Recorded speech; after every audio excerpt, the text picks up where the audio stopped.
Hey guys, tonight we begin with a deep dive into a surprisingly misunderstood profession. But before we get into the grim, sleepy details of medieval bureaucracy, let's just get comfortable. Go ahead and dim the lights, maybe pull the blanket up a little higher, and just settle in. Take a slow breath. By the way, what time is it where you are right now?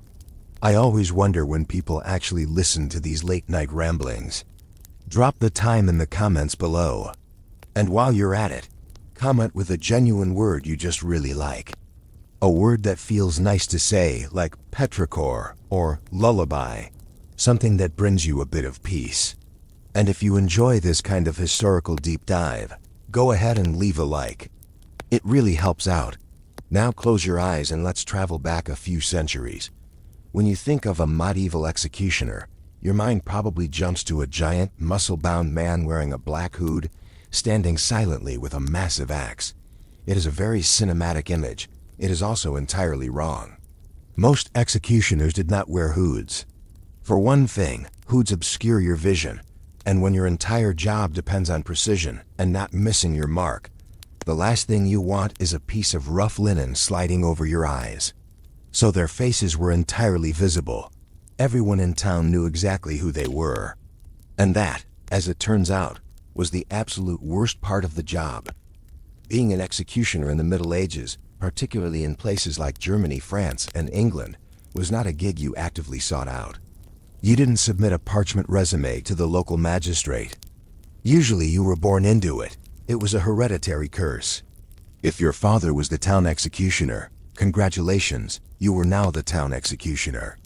The title passed from father to son, primarily because no one else in their right mind would ever volunteer for the position. The main reason for this was a concept known in German history as Unerlichkeit, which roughly translates to dishonor or infamy. In medieval society, your reputation was everything. It was tied to your soul, your social standing, and your legal rights. If you were deemed dishonorable, you were effectively a social ghost. You were an outcast. And nobody was more dishonorable than the man who killed people for a living, even if the state was the one cutting his paychecks. The townspeople absolutely despised the executioner. They believed that just touching him, or sometimes even stepping in his shadow, could taint their own honor. So the executioner was forced to live completely separated from the rest of society. He couldn't live in the nice part of town. He usually had to live in a small, isolated house outside the city walls, or right next to the town dump, or near the leper colony. Because why not double down on the isolation? When the executioner needed to buy groceries, it was an absolute logistical nightmare. He couldn't just stroll into the marketplace and start squeezing the cabbages. If he touched a piece of fruit and decided not to buy it, the vendor would have to throw it away, because no regular citizen would ever eat a pear that had been graced by the headsman's fingers.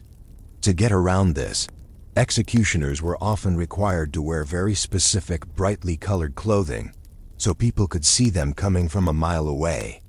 Sometimes it was a yellow patch, sometimes a specific type of striped coat. When he approached a bakery, he wasn't allowed to touch the bread. He would point at the loaf he wanted with a special stick.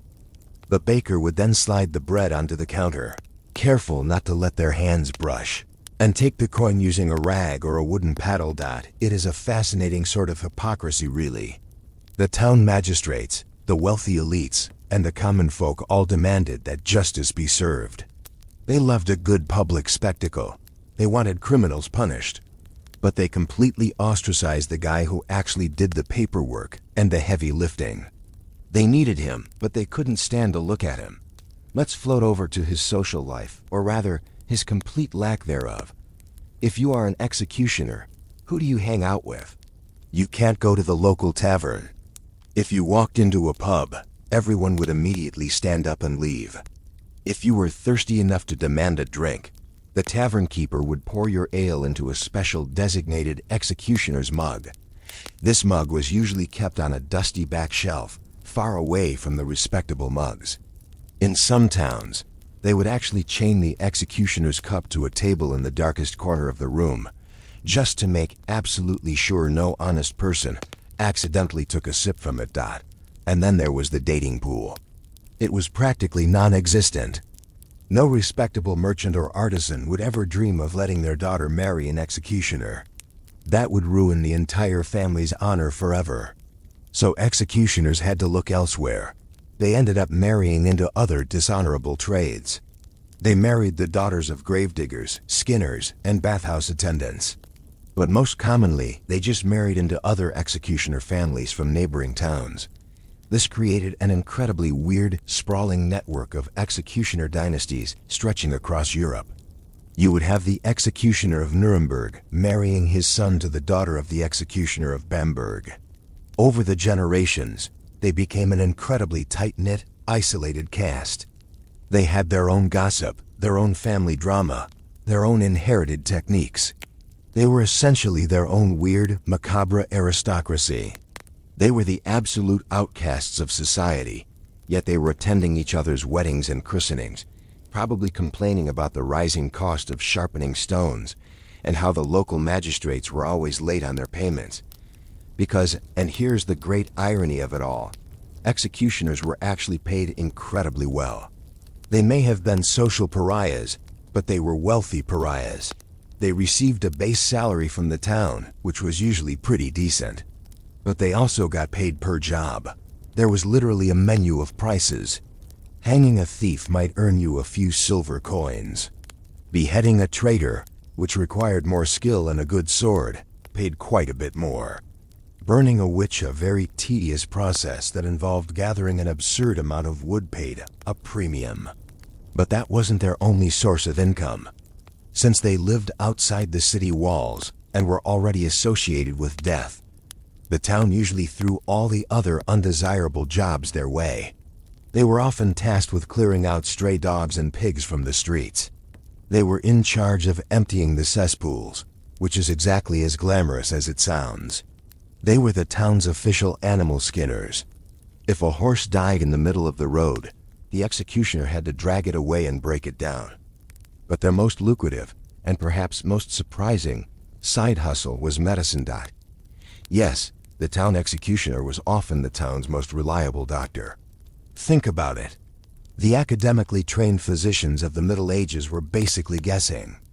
They were sitting in clean rooms, reading ancient Greek texts about the four humors, and prescribing leeches for everything from a headache to the bubonic plague.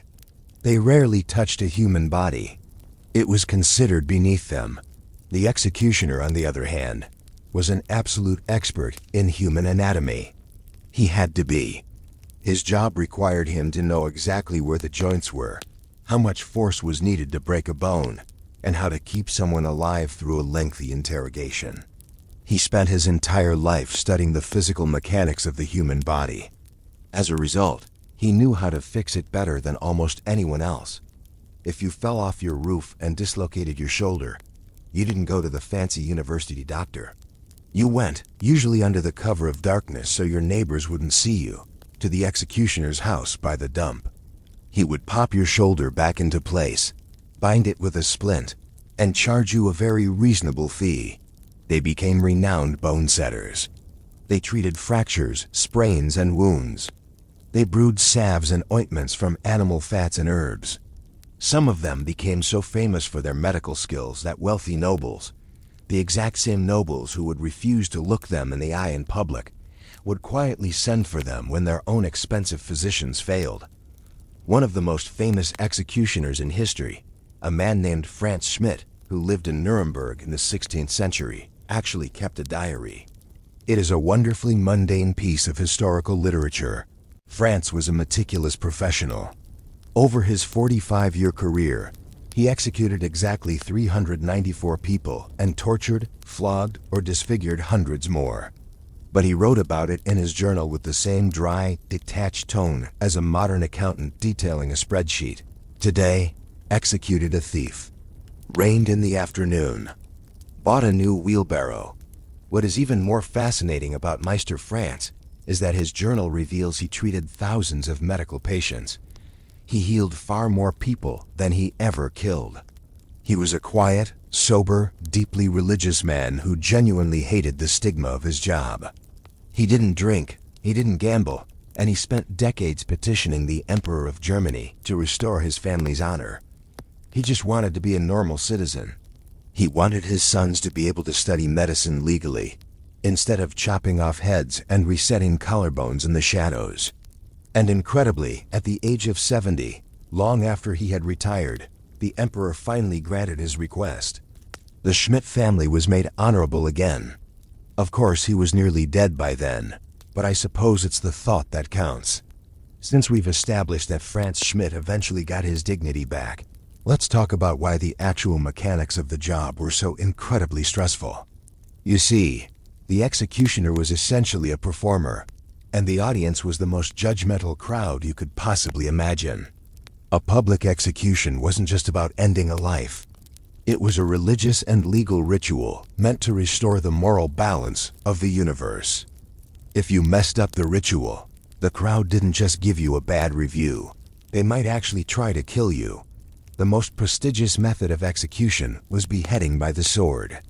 This was usually reserved for the nobility because, in the weird logic of the Middle Ages, being separated from your head by a blade was considered honorable compared to being stretched on a gantry or hung like a common laundry thief. But for the executioner, the sword was a nightmare. Unlike an axe, which relies on heavy, blunt force and a chopping block, the sword required a precise horizontal stroke, while the prisoner was often kneeling or sitting upright. There was no block. You had to slice through the neck perfectly between the vertebrae.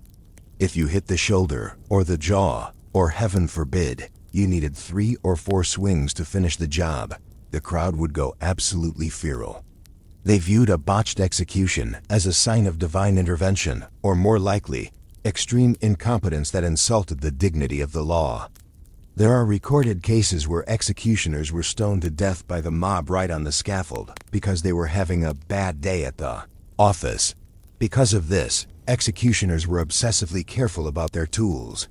They didn't just use any old sword. These were specialized executioner's swords. They were broad, heavy, and lacked a pointed tip because they were never meant for thrusting in a duel. Often, the blades were engraved with little prayers or moral reminders like, "When I raise this sword, I wish the poor sinner eternal life," which is, a very thoughtful sentiment to read right before you lose your head. Let's float over to another strange perk of the job, the right of the garment. By tradition in many regions, the executioner was allowed to keep everything the condemned person was wearing below the waist. If they were executing a wealthy nobleman who happened to be wearing high-quality silkhosen or fancy leather boots, that was a massive payday. They would take these clothes home, wash them, hopefully very thoroughly, and sell them in their own little second-hand shop.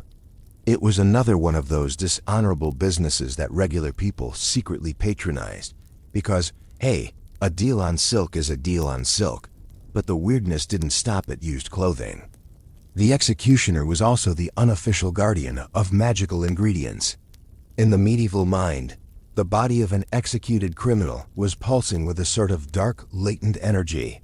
People believed that the hand of glory, the severed hand of a hanged thief, could make you invisible or unlock any door. Others believed that the blood of a freshly beheaded person could cure epilepsy. It wasn't uncommon for the executioner to stand on the scaffold, sword still red, while people rushed forward with cups to catch the dripping blood. The executioner would sell this blood. He would sell bits of the rope used in a hanging. He would sell the fat of the deceased, which was used in healing ointments. It was a grisly biological marketplace. The executioner was essentially the CEO of a very niche, very gross pharmaceutical company. He was the only one allowed to handle these polluted materials, so he had a complete monopoly on the market. And then there was the last meal. We still have this tradition today, but in the Middle Ages, it was a much more communal, almost awkward affair. In some German cities, the executioner was actually required to sit down and eat a final lavish meal with the person he was about to kill. They would sit together in the cell, or at a table brought into the courtyard, sharing wine, bread, and meat. It was meant to show that there was no personal malice involved.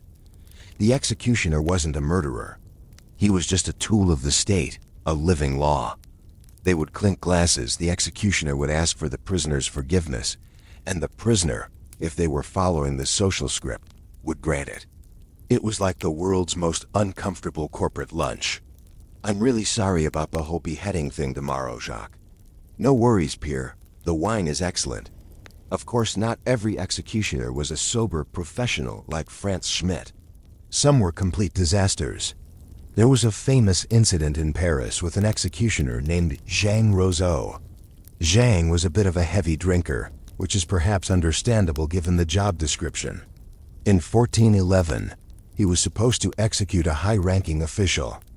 Jean showed up late, forgot his sword, had to borrow a dull one from a soldier, and proceeded to make such a mess of the job that the king actually fired him on the spot. And when an executioner got fired, they didn't just lose their job, they often lost their dishonorable protection and ended up being executed by their own successor. Talk about a tough performance review. Despite the wealth and the medical knowledge, the loneliness of the life was profound. Because they were excluded from the guilds, they couldn't even join the local choir or participate in city festivals. On feast days, when the whole town was dancing and drinking in the square, the executioner and his family would watch from a distance, perhaps standing on the edge of the shadows.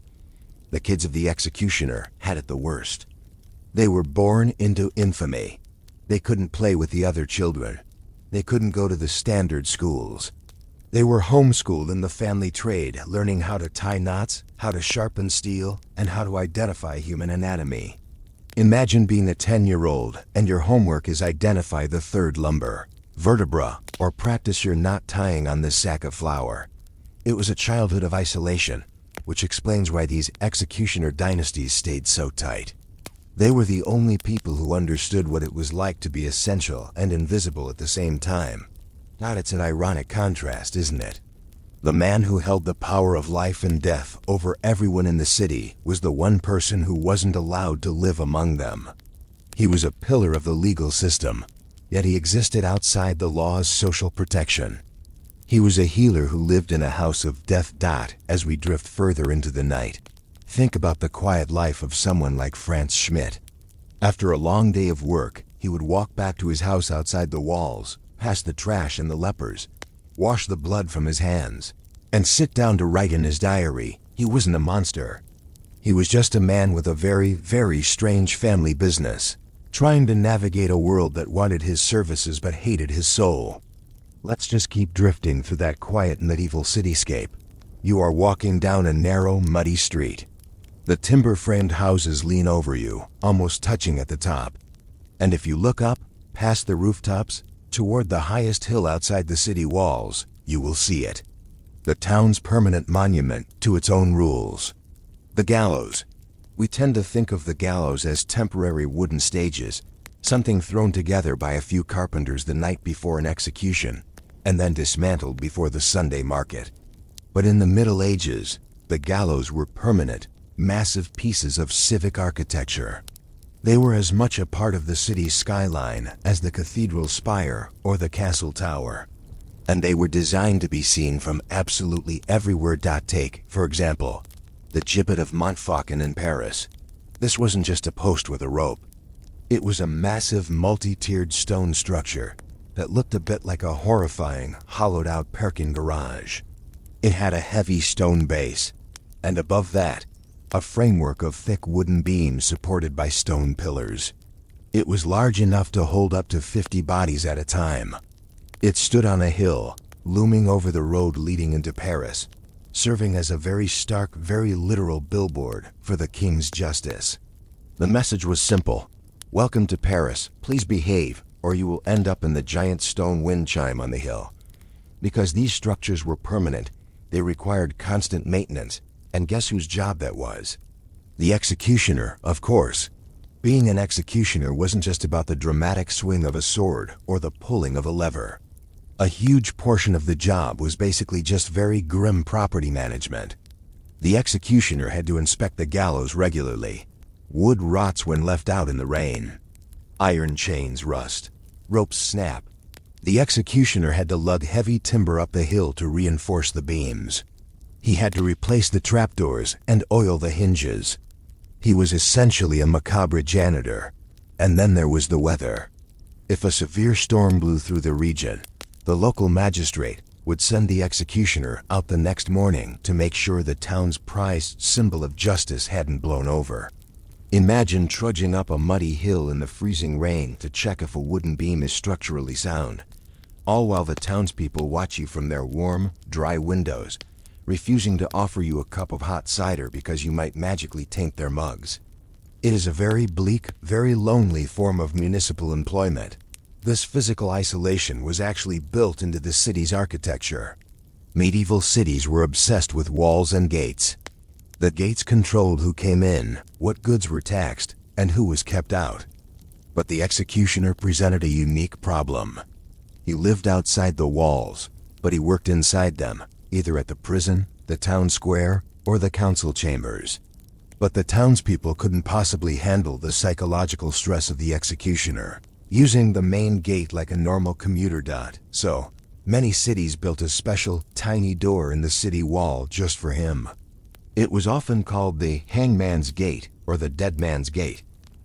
When the executioner needed to come into town for a meeting with the mayor or to purchase a new grindstone, he had to walk past the grand main gates with their guards and banners, walk along the ditch, and let himself in through his own little, humiliating side door. It's exactly the kind of petty bureaucratic slight that medieval society excelled at. They trusted this man with the ultimate authority of the state, but they made him use the architectural equivalent of a doggy door. Let's float over to one of the most bizarre duties that the executioner had to perform on his grim commute. The execution of animals. Yes, animals. Medieval law was a wonderfully literal and deeply absurd system. They believed that the universe had a strict moral order, and if a crime was committed, the scales of justice had to be balanced, regardless of who or what committed the crime. If a stray dog bit a merchant, the dog wasn't just chased out of town. The dog was arrested, it was put in a jail cell, and then it was put on trial. The town would actually appoint a defense lawyer for the animal. I am completely serious. There are court records of lawyers standing up in front of a judge and arguing passionately that their client, a large black pig, should not be held fully responsible for eating a farmer's dropped turnips because the pig was naturally driven by instinct, and perhaps the farmer should have been more careful. Sometimes, the lawyers actually won. But if the animal was found guilty of a severe crime, like injuring a child, the sentence was death. And the executioner was called in to carry it out. But because the law was the law, the executioner couldn't just take the pig behind the barn with a heavy club.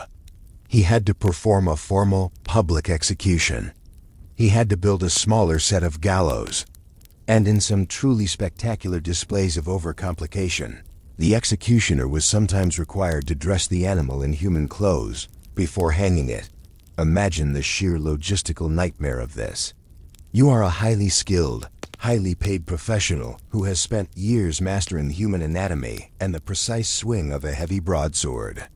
And today, your job is to wrestle a pair of linen trousers onto a squealing 200-pound pig, drag it up a wooden scaffold, and hang it by the neck while the entire town watches solemnly. And you have to do this with a completely straight face, because this is the solemn administration of justice.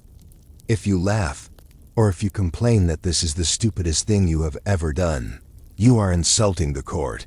You really have to wonder what the executioner's wife thought of all this when he came home from work. Speaking of the executioner's household, let's talk about the women in these families. If the life of an executioner was isolating, the life of an executioner's wife was a masterclass in silent endurance. When a woman married a headsman, whether she was from another executioner's family or the daughter of a local gravedigger, she completely absorbed his dishonor. She was the one who actually had to run the household while dealing with the town's aggressive superstitions. She managed the finances, she grew the vegetables in their isolated garden, and she was often the primary operator of the family's side businesses. Remember that second-hand clothing store we talked about? The one stocked with the clothes of the condemned. That was almost always run by the wife. She was the one washing the garments, mending the holes, and haggling with the brave or desperate locals who snuck out to their house to buy a cheap wool tunic. She also heavily assisted in the medical side of the business. While the executioner was setting bones and amputating crushed fingers, his wife was often the one brewing the herbal salves, boiling the bandages, and managing the patients. In many ways, she was an uncredited, unlicensed medieval pharmacist, but socially, she was invisible. If she went to church, she couldn't sit in the pews with the other women.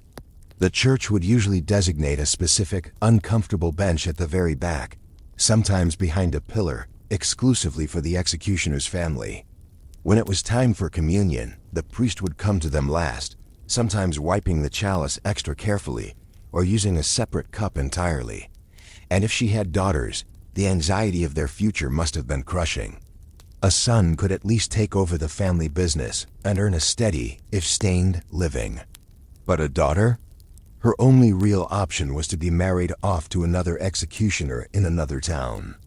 The fathers would write letters to each other across hundreds of miles, negotiating dowries and arranging marriages between teenagers who had never met, simply because the dating pool was restricted to about 50 people in the entire Holy Roman Empire. It was an endless, closed loop of social exile.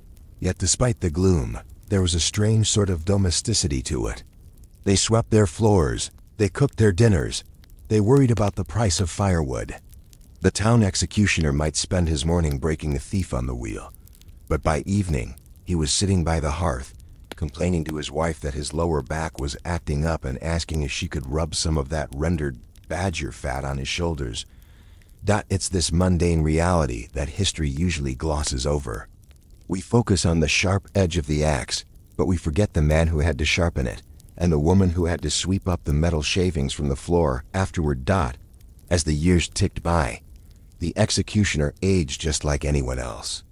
The heavy lifting, the swinging of the sword, the endless walking back and forth to the gallows, it took a toll on the body. Arthritis was a major career ender for an executioner. If your hands shake, you cannot guarantee a clean strike. And if you cannot guarantee a clean strike, you run the risk of angering the mob and being stoned to death on your own scaffold. So, how did an executioner retire? There was number 401k. There was no pension plan. Usually, the transition of power happened seamlessly within the family. When the father felt his shoulders getting stiff and his grip weakening, he would start bringing his eldest son onto the scaffold with him. First, the son would just carry the tools. Then, he would be allowed to tie the knots. Finally, the day would come for the son's masterpiece. In the medieval guild system, an apprentice became a master by creating a masterpiece, a perfect pair of shoes, a flawless silver chalice. For the executioner's son, his masterpiece was his first solo beheading. The father would stand on the scaffold, arms crossed, watching intently. The local magistrates would be watching. The crowd would be deadly silent, waiting to see if the kid had the chops. If the son delivered a clean single strike, the crowd would murmur in approval. The magistrates would nod. The father would officially hand over the sword, step back, and retire to his garden. But what if he didn't have a son? What if he only had daughters? Or if his sons died of the plague, which happened constantly? Then the town had a crisis on its hands. They would have to frantically write to other towns, asking if they had any spare executioner sons looking for a permanent gig. Or, in a pinch, they would do something incredibly risky. They would offer the job to a condemned criminal. "Look," the magistrate would say, visiting a terrified thief in the dungeon. "We are supposed to hang you tomorrow, but our executioner just threw out his back. If you agree to take his job, we will pardon your crimes. But you can never leave, and everyone will hate you forever." Deal? Surprisingly, a lot of people took the deal. Because why not double down on staying alive, even if it means moving next to the town dump?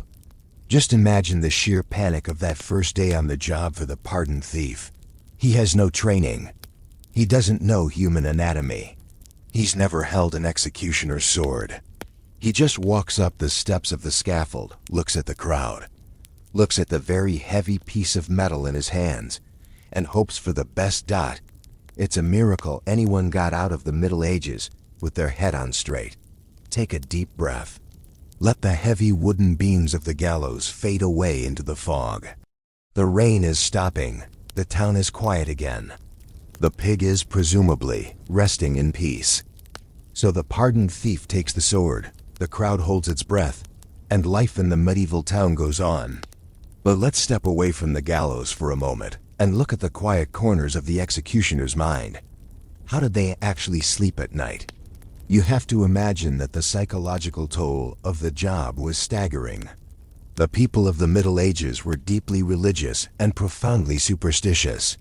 They fully believed in ghosts, demons, and divine retribution.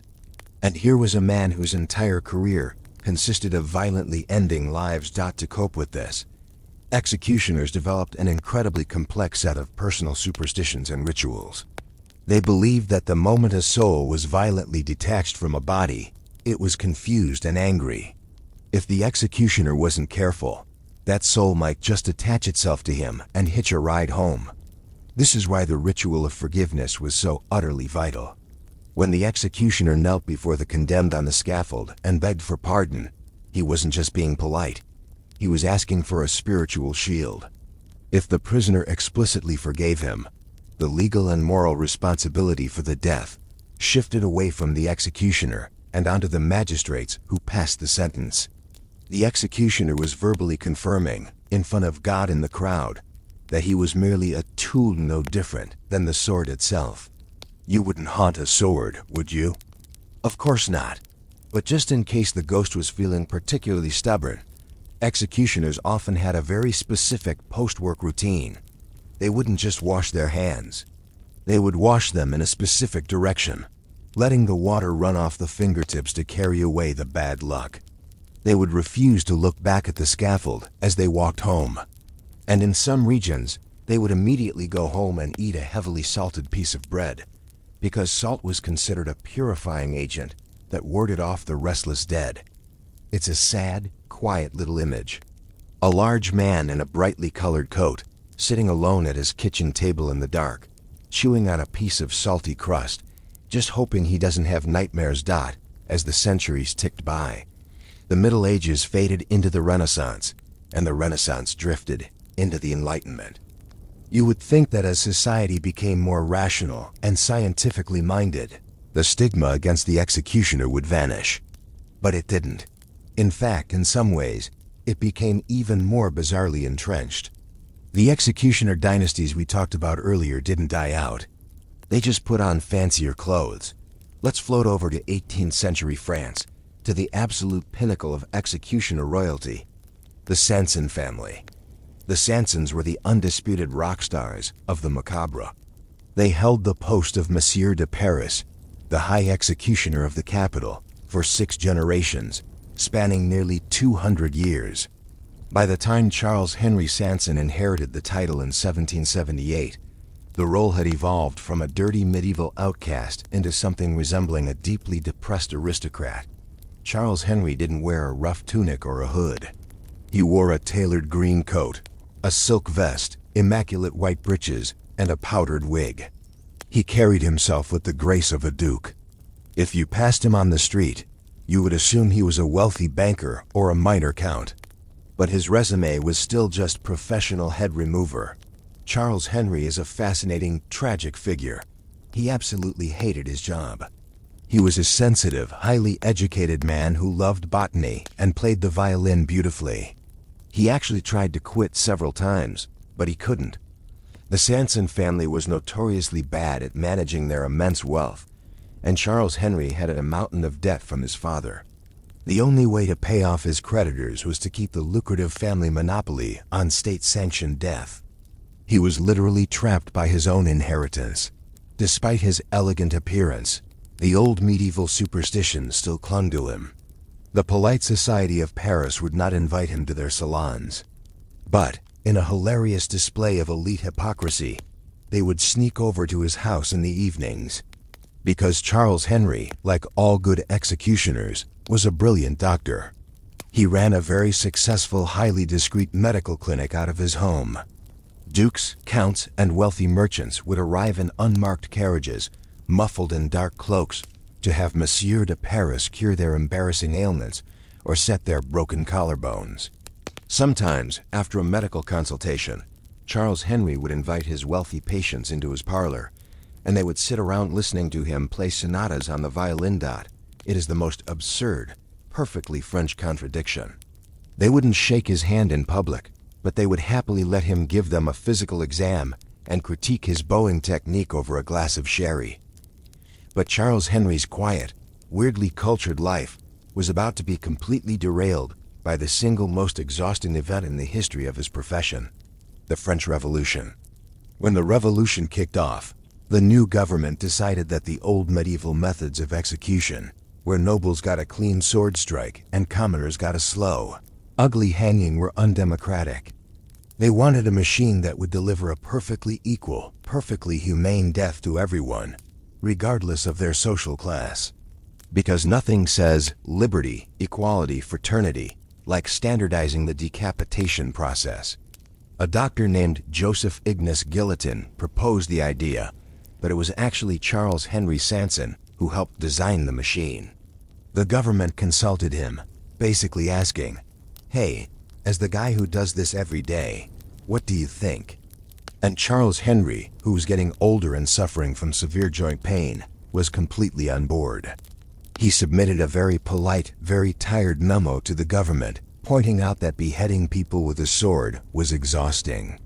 Swords dull quickly. If you have to execute more than 2 people in a row, your arms get tired, the blade chips, and it becomes a massive, embarrassing mess.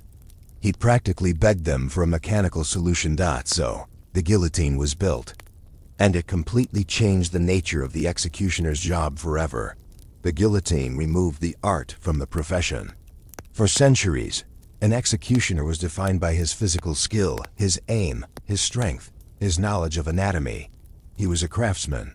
But the guillotine turned him into a factory line worker. You didn't need skill to operate a guillotine. You just strapped the person to the plank, slid them forward, and pulled a lever. Gravity did all the work. It was the industrialization of the scaffold.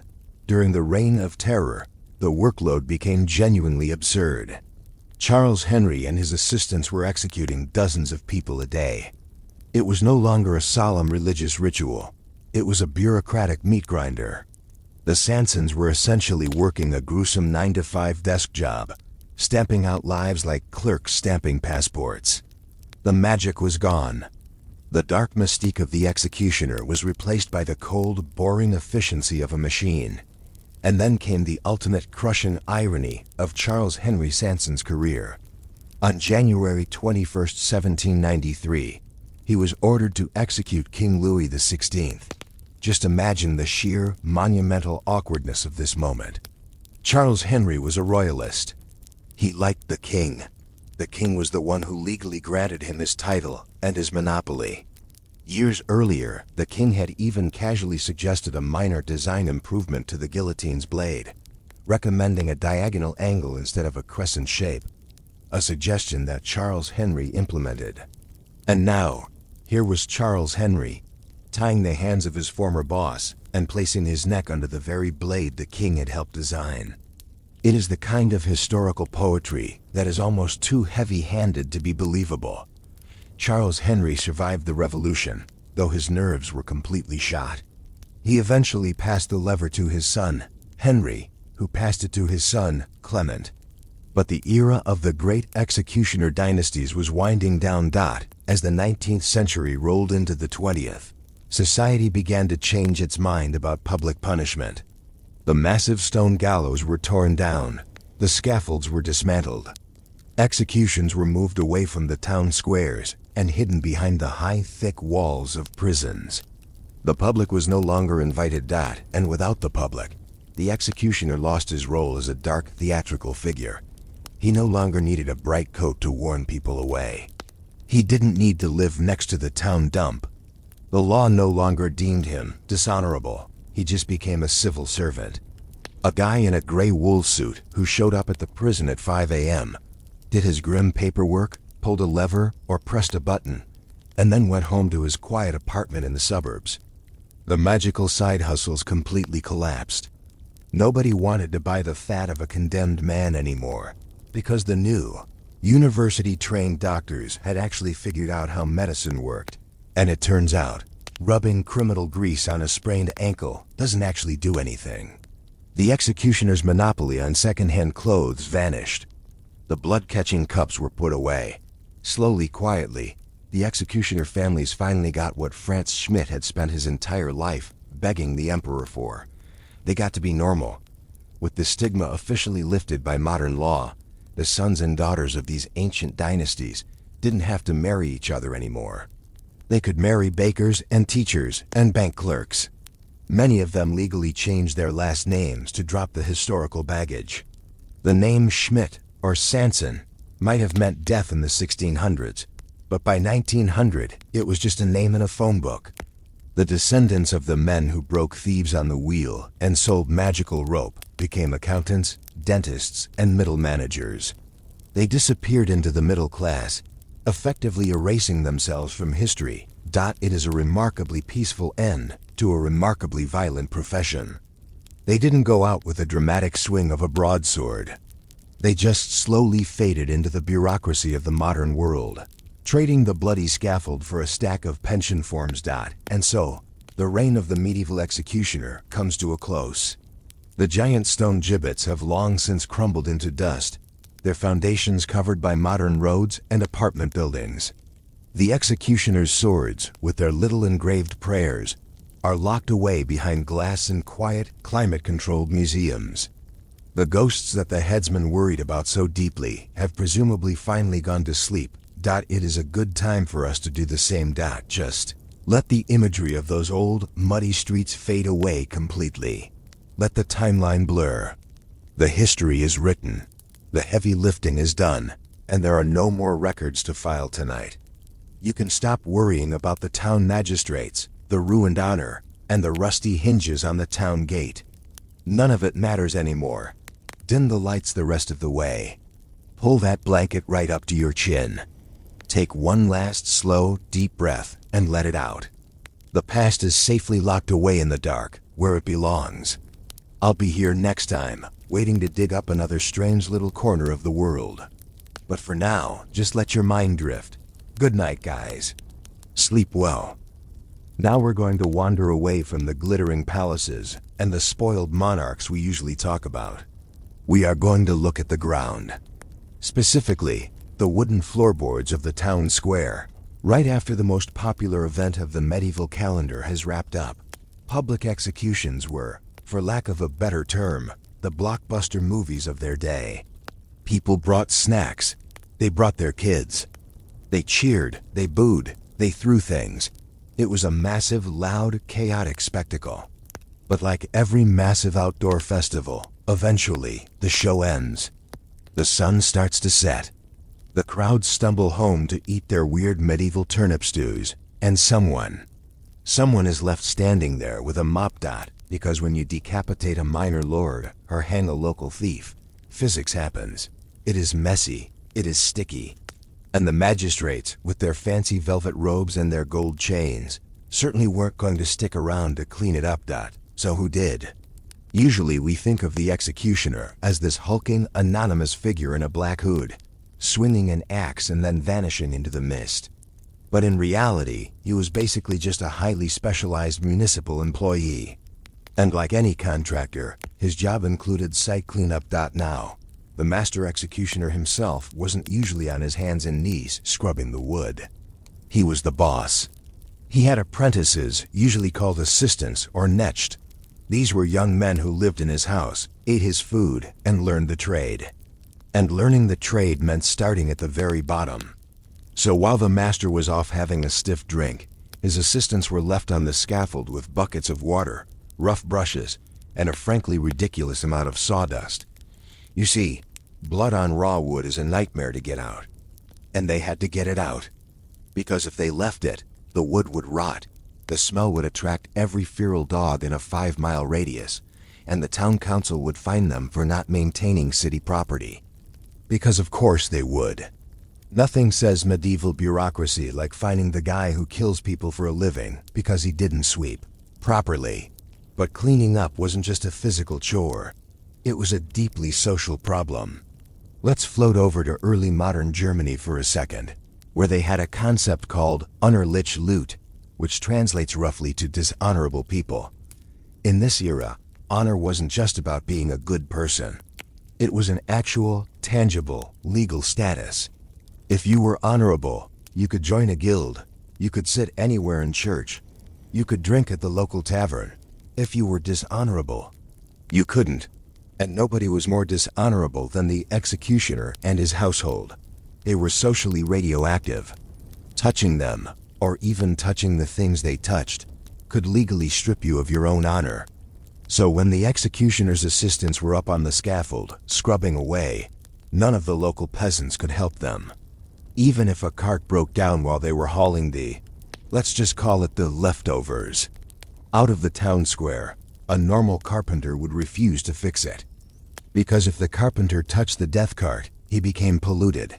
This meant that cleaners were completely isolated. They lived on the edge of town, usually near the garbage dump or the leper colony.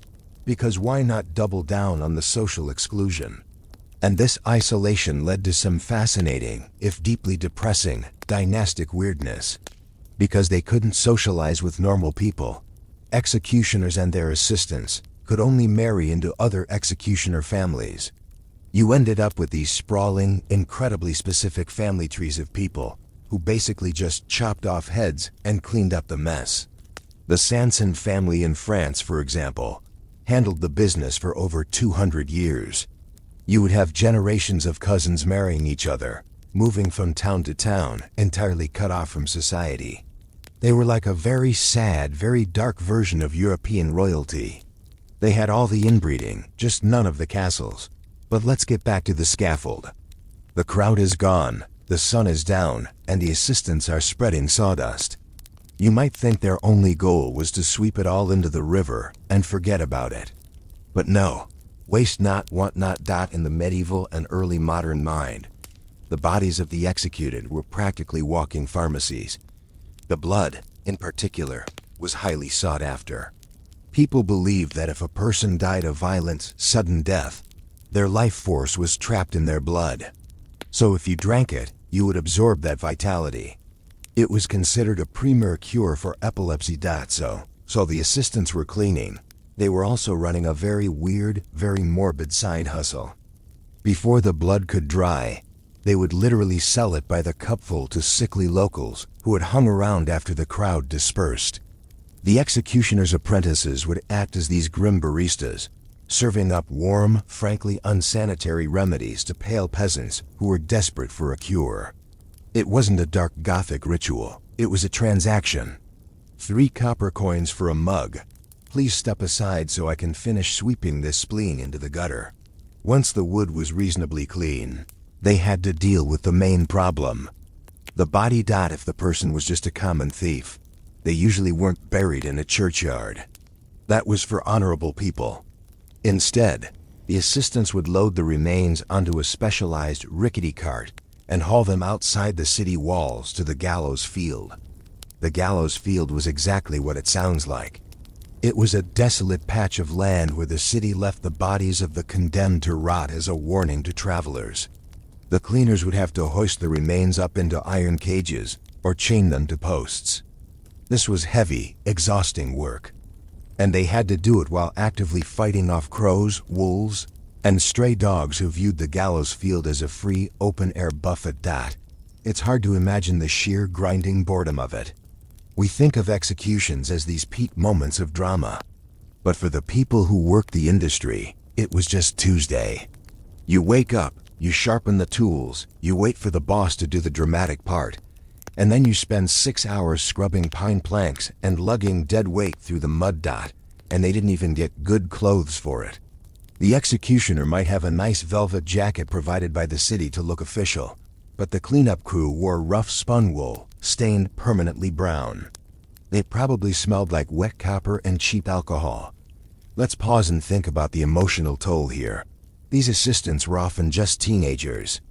They were apprenticed into this life because their father was an executioner, or their uncle was, and they literally had no other legal option for employment. They were trapped in a caste system. They grew up knowing that wherever they went, people would spit at their feet. If they walked into a tavern, the other patrons would literally force them to drink from a special, chained cup so they wouldn't pollute the good mugs. They were essentially the untouchables of Europe, and their whole life revolved around death and the tedious administration of it. Sometimes, they had to clean up things that were far worse than a standard beheading. Let's briefly drift toward the more complex punishments. Drawing and quartering, for example, or breaking on the wheel. I won't get into the anatomical logistics because, honestly, we're trying to relax here. But from a purely janitorial perspective, these events were a disaster. Instead of a localized spill, you had a blast radius. The assistants would be out there for hours, essentially combing the cobblestones. And local officials were extremely strict about getting every piece. You couldn't just leave a foot behind. It was considered a biohazard, even back then, mostly because of the smell. So you have these tired, socially ostracized teenagers walking around with lanterns in the dead of night, picking through straw and mud. And what did they do with their free time when they weren't cleaning blood or maintaining the gallows? Well, because they were forced to live outside the city walls, usually near the animal rendering plants or the waste dumps, they often took on the jobs no one else wanted. Executioners and their assistants were also the local dog catchers. They were the ones tasked with rounding up stray animals and putting them down. They were the ones who cleaned out the public cesspits when they overflowed. They were the ultimate sanitation workers, dealing with every aspect of urban life that polite society wanted to pretend didn't exist. It's a tragic irony, really. The people who kept the city clean, who removed the physical and moral trash from the streets, were treated as trash themselves. They provided a service that everyone deemed absolutely necessary. The judges ordered the executions. The public demanded the spectacle. But the moment the axe fell, society collectively washed its hands and forced these men to literally scrub the dirt away. They were called masters of justice, but they were essentially just depressed janitors with a terrible commute. It makes you wonder what their dinner table conversations were like. Just a family of outcasts, sitting around in their isolated cottage, eating cabbage soup, complaining about how the town council is getting cheap with the sawdust rations again. I told the magistrate we needed the thick pine shavings, the father might sigh. But no, he bought the fine dust, and now it's just a paste out there. Just mundane, domestic complaints, set against the backdrop of absolute societal horror. As we drift further into the history of these strange, sad families, we start to see how their roles evolved. Because eventually, the world started to change. The Enlightenment began to creep across Europe.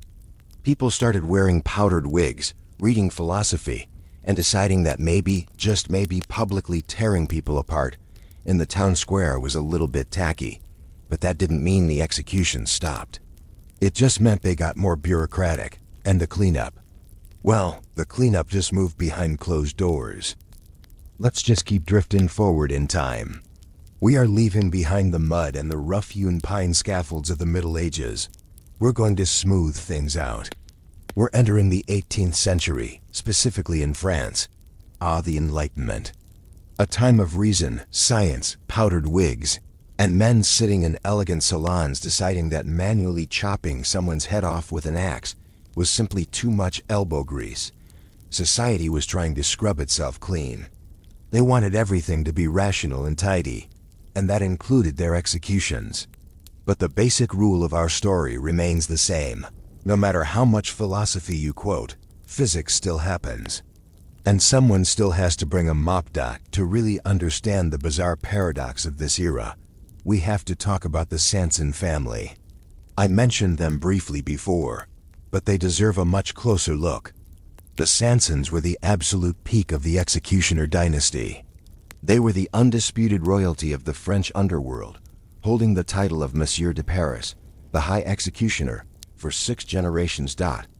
By the time we get to Charles Henry Sanson, who took over the family business in the late 1700s, the role of the executioner had become incredibly strange. Charles Henry did not look like a grim, medieval brute. He looked like a duke. He wore impeccably tailored green coats, fine silk waistcoats, and expensive powdered wigs. He had a lovely sprawling estate in the suburbs of Paris. He played the violin. He was, by all accounts, a very gentle, slightly depressed man who loved botany and really hated the sight of blood. Which is, a bit of a resume conflict given his job title. But Charles Henry didn't have a choice. This is where that dynastic trap we talked about earlier snaps shut. When his father fell ill, Charles Henry was forced to take up the sword. The law essentially stated that if he didn't fulfill the family contract, his family would lose their income and their home. So this sensitive violin-playing plant enthusiast had to go out into the public square and decapitate people. Because family is family. Despite his wealth and his tailored clothes, Charles Henry was still fundamentally, dishonorable. He had a massive mansion, but nobody would come to his dinner parties. If he walked into a high-end Parisian bakery to buy a baguette, the baker would not hand it to him. The baker would place the bread upside down on the counter, so that everyone else would know it was the executioner's bread, and therefore cursed. Imagine living like that. You are technically an employee of the king. You make a fantastic salary. You dress better than half the nobility. But you have to pick up your pastries like they are radioactive, and your only friends are your cousins, who are also professional killers. It's a very specific, very wealthy kind of misery.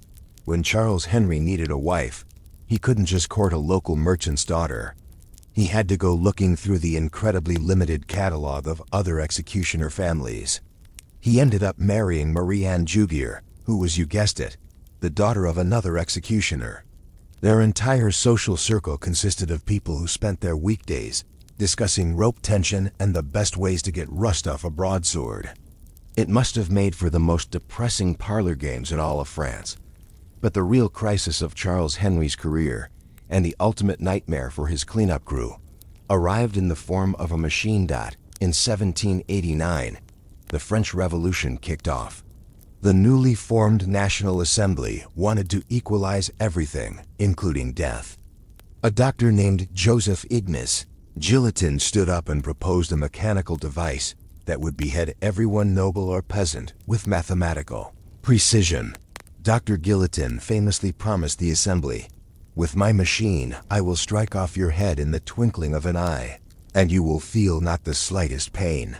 He also promised it would be clean, efficient, neat. Dr. Guillotin, it turns out, knew absolutely nothing about plumbing. When the guillotine was first tested, first on sheep, then on calves, and finally on human corpses, Charles Henry Sanson was there, taking notes. He actually liked the idea of the machine. For him, swinging a heavy sword was exhausting, and if the condemned person flinched, it was a disaster. A machine would take the human error out of it. It would make his job more administrative. He could just pull a lever and go back to his greenhouse. But when the guillotine went into full industrial use during the Reign of Terror, the reality of the machine became horribly apparent. The guillotine was incredibly efficient at severing heads. It was a factory. And like any factory, it produced an astonishing amount of industrial waste. Before the machine, an execution was a bespoke event. You did one, maybe two people in an afternoon. Now Charles Henry and his assistants were processing dozens of people a day. And the clean, neat death that Dr. Guillotin had promised was actually a spectacular, high-pressure mess. Let's look at the janitorial logistics of the Reign of Terror. It is completely absurd. First, there was the scaffold itself. They painted the wooden beams of the guillotine red. Not because it looked intimidating, but to hide the permanent stains. It was a purely cosmetic administrative decision. But paint doesn't solve the puddle problem. Charles Henry's assistants had to place a large leather-lined wicker basket right at the base of the machine to catch the heads. They had another, larger basket off to the side, known as the pannier, to catch the bodies. These baskets were supposed to be leak-proof. They were not. Wicker, even lined with leather, is essentially just a very slow sieve. So, as the day wore on and the carts kept rolling up with more condemned aristocrats, the scaffold turned into a slip and slide. The assistants literally could not keep their footing. They tried tossing down sawdust like their medieval predecessors, but the sheer volume of fluids overwhelmed it. It just turned into a thick, slippery paste. They switched to bran, which was cheaper and slightly more absorbent, but it was still a losing battle. Eventually, the problem leaked off the scaffold and onto the cobblestones of the Place de la Revolution. And this is where the citizens of Paris, who had initially cheered for the guillotine, started to get incredibly annoyed, not because of the moral horror of the executions. Oh no, they were annoyed because of the smell. You see, blood left in the open air, in the middle of a Parisian summer, does not age well. It putrefies quickly. The ground beneath the guillotine became so saturated that the cobblestones were practically floating. The local merchants, the people trying to sell ribbons and coffee in the square, began writing furious letters to the city council. The stench was ruining their foot traffic. The stray dogs of Paris were congregating in the square, fighting over the scraps that the assistants couldn't mop up, and it was deeply unseemly. The city's solution was incredibly lazy. They didn't stop the executions. They just told Charles Henry to dig a ditch. So now, you have these exhausted, traumatized executioner's assistants, young men who were probably just hoping to learn a quiet trade out in the middle of the night with pickaxes, tearing up the pavement of the most famous square in Paris to dig a drainage trench from the base of the guillotine leading toward a local sewer grate. But even the ditch wasn't enough. The ground actually began to sink. The earth was so waterlogged with, well, you know, that the heavy wooden frame of the guillotine started to tilt. The ultimate machine of rational, equal justice was literally sinking into the swamp of its own making. The city council had to move it. They disassembled the entire terrifying apparatus and dragged it to a different square, leaving the assistants to shovel fresh dirt over the old, foul-smelling sinkhole. It was the ultimate game of sweeping the dust under the rug, except the dust was the aristocracy, and the rug was Paris. Through all of this, Charles Henry Sanson is just trying to hold it together. He was a man who appreciated order. He liked classical music. He liked tending to his tulips. And here he was, the chief administrator of an open-air slaughterhouse that he couldn't even keep clean. He kept meticulous diaries, and in them, you don't read the ravings of a madman. You read the complaints of a deeply stressed middle manager. He complains about his assistants showing up late. He complains about the quality of the ropes. He complains that the carts holding the bodies are squeaking, because nobody is oiling the axles. And then, of course, there was his most famous client, King Louis XVI. When the revolutionaries decided to execute the king, it was the ultimate ironic nightmare for Charles Henry. The executioner was technically the king's personal servant. Charles Henry's entire authority, his entire identity, was derived from the crown. And now he was being ordered to drop the blade on his boss. He didn't want to do it. He suffered from severe anxiety in the days leading up to it. But as always, the bureaucracy demanded compliance. The execution of the king was a massive, tense event. But from the perspective of the cleanup crew, it was just another incredibly stressful day at the office. In fact, it was worse, because the crowd was completely out of control. After the king's head fell, the crowd rushed the scaffold. They weren't there to protest. They were there for souvenirs. Remember the medieval peasants drinking blood for epilepsy? Well, the 18th century Parisians weren't much better. They pushed past the assistants, dipping their handkerchiefs, pieces of paper, and even the tips of their swords into the puddles on the wood. They completely ruined the meticulous cleanup routine. The assistants basically had to stand back with their mops and let the mob soak up the mess. One person even scooped up a handful of bloody sawdust and tried to sell it later. Because capitalism never sleeps, even during a regicide. After it was all over, Charles Henry went home, took off his blood-spattered green coat, and probably sat in his parlor in absolute silence. He was the most famous man in Paris, yet he was still utterly alone. People would point at him in the street. They would write songs about him. But if he walked into a tavern, the room would go dead silent. He had become a bizarre sort of celebrity. He was the dark mirror of the Enlightenment, Society wanted to believe they were civilized, that they were ushering in an age of reason. But to maintain that civilization, they needed this quiet, melancholy man to stand in a puddle of bran and manage the messy reality of their politics. Eventually, the reign of terror burned itself out. The numbers dropped. The frantic, industrial pace of the executions slowed down. Charles Henry Sanson eventually retired, handing the family business down to his son, Henry, who then handed it down to his son, Clement. The curse just kept rolling down the generational line. They kept wearing the nice coats. They kept living in the isolated mansions. And they kept trying, in vain, to wash the stains out of the wood.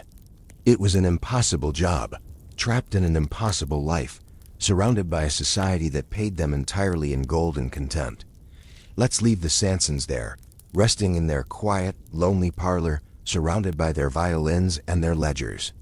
Because as we move forward into the 19th century, the business of execution starts to change again. It gets quieter. It moves behind high prison walls. But just because the public stops watching doesn't mean the mess disappears. It just means the janitors get to work in the dark. Let's keep moving forward. We are leaving behind the grand, messy, theatrical squares of revolutionary France and floating across the English Channel.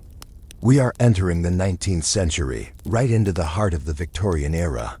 The Victorians, bless their tightly corseted, deeply repressed little hearts, eventually decided that maybe turning death into a public carnival wasn't the best thing for society's morals. They didn't want to stop the executions, of course. They just didn't want to look at them anymore. So in 1868, Britain passed the Capital Punishment Amendment Act, and just like that, the crowds were banished. The street vendors selling meat pies and morbid souvenirs were sent packing. The executioners were told to pack up their ropes and their buckets and move the whole operation indoors, behind the thick, soot-stained stone walls of places like Newgate Prison. You would think that this might have made the job of the executioner and his assistant a little easier. No more crowds trying to steal souvenirs. No more merchants complaining about the smell ruining their foot traffic. But in a way, moving the spectacle indoors just made it profoundly more claustrophobic. And the cleanup. Well, the cleanup became a very dark, very private chore.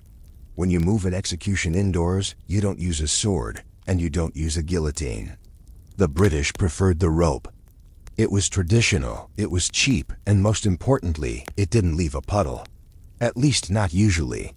But the transition to the rope required a new kind of engineering, and a new kind of messy reality. In the late 1800s, a man named William Marwood revolutionized the business by inventing the long drop. Before this, hanging was basically just slow strangulation, which was terrible to watch and even worse to manage. Marwood, who was a cobbler by trade because apparently fixing shoes gives you a great mind for physics, figured out that if you drop a person a specific distance based on their weight, it cleanly breaks their neck.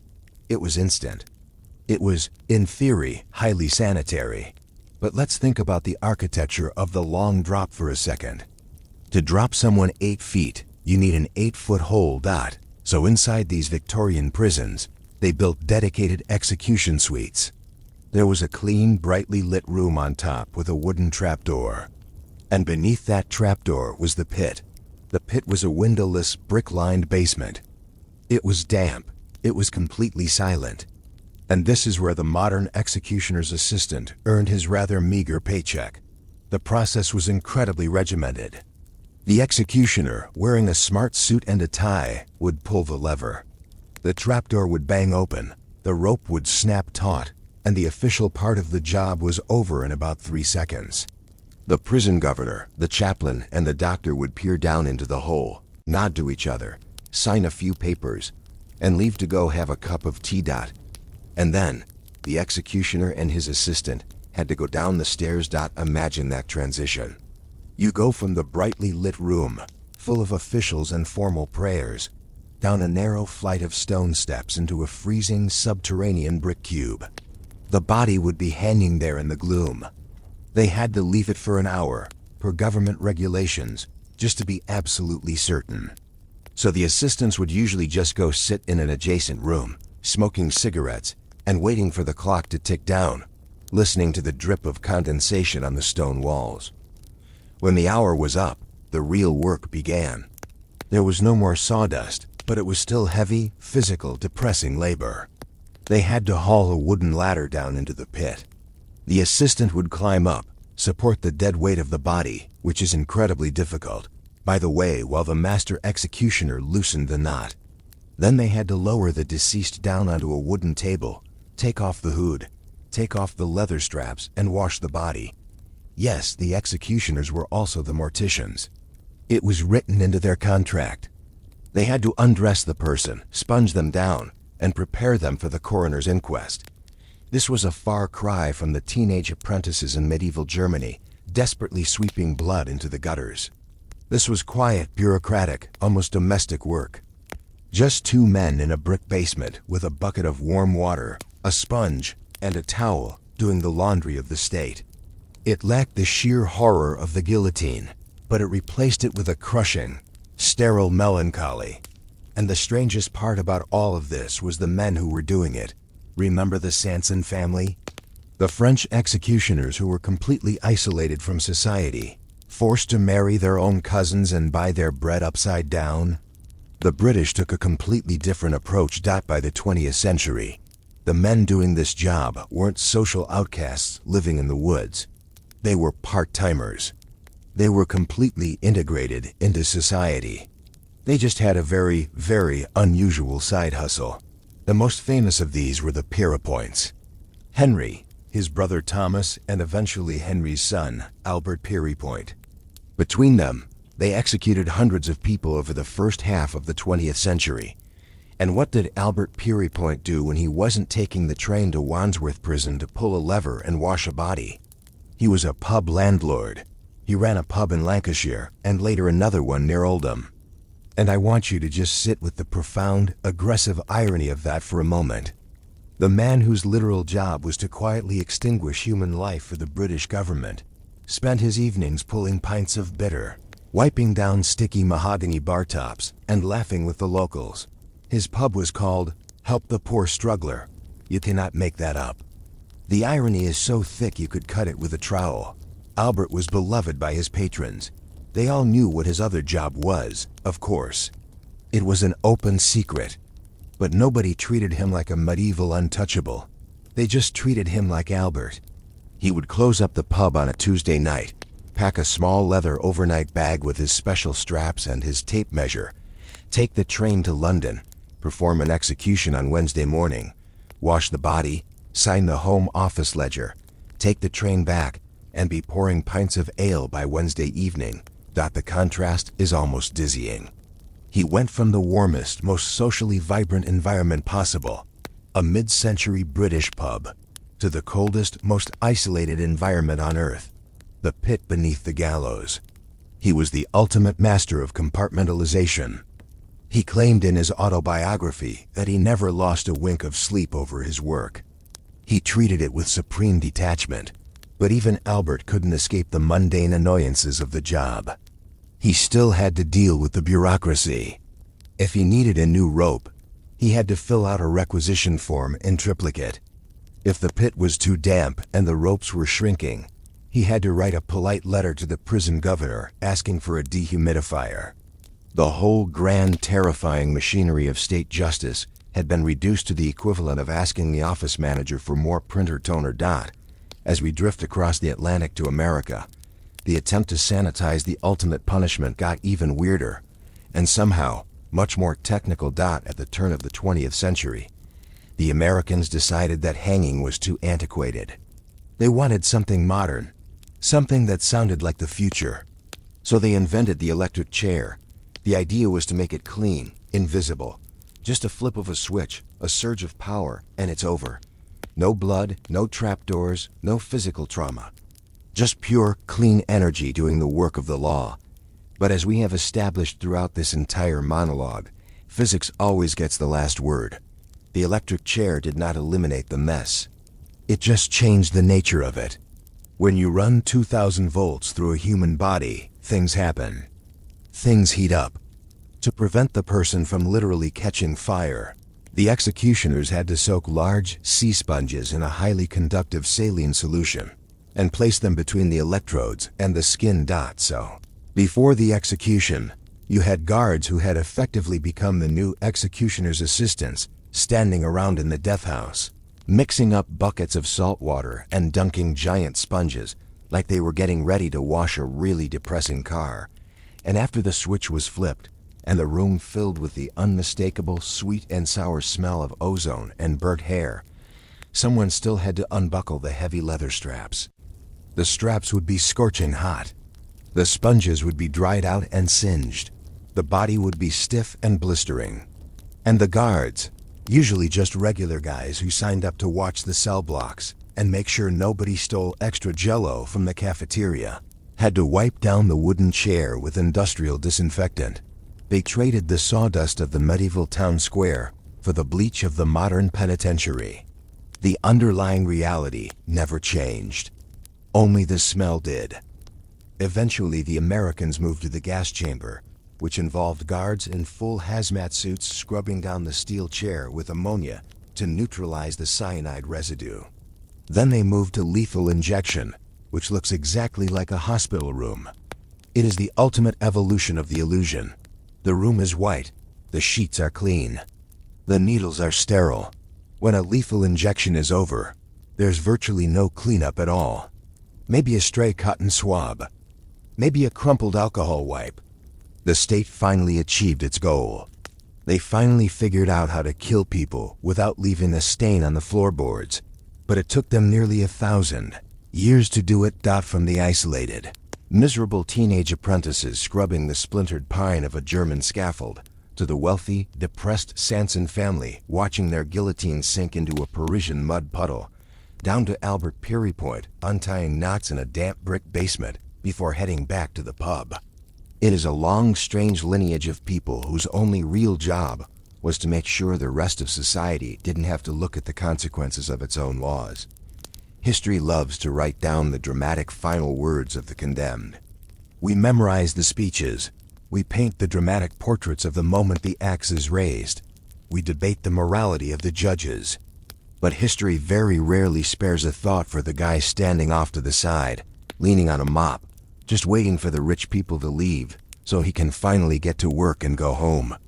They were the unseen janitors of justice. And honestly, they probably deserved a much better union. Take a deep breath. Let that all sink into the floorboards. We are going to leave the executioners to their scrubbing. It's time to move out of the dark and into the gilded, aggressively tapestried halls of European palaces, where the messes were less about physical spills and more about catastrophic, multi-generational genetic mistakes. Because if there's one thing history guarantees, it's that when a family decides they are too good to marry anyone but themselves, the results are going to be spectacular. Let's drift over to the most gloriously dysfunctional family tree in human history. Now we are going to look past the velvet curtains, the gold leaf ceilings, and the sparkling chandeliers of the great European palaces. We usually spend a lot of time talking about the kings and queens who lived in these massive, drafty stone boxes. We talk about their wars, their heavily inbred family trees, and their absolute detachment from reality.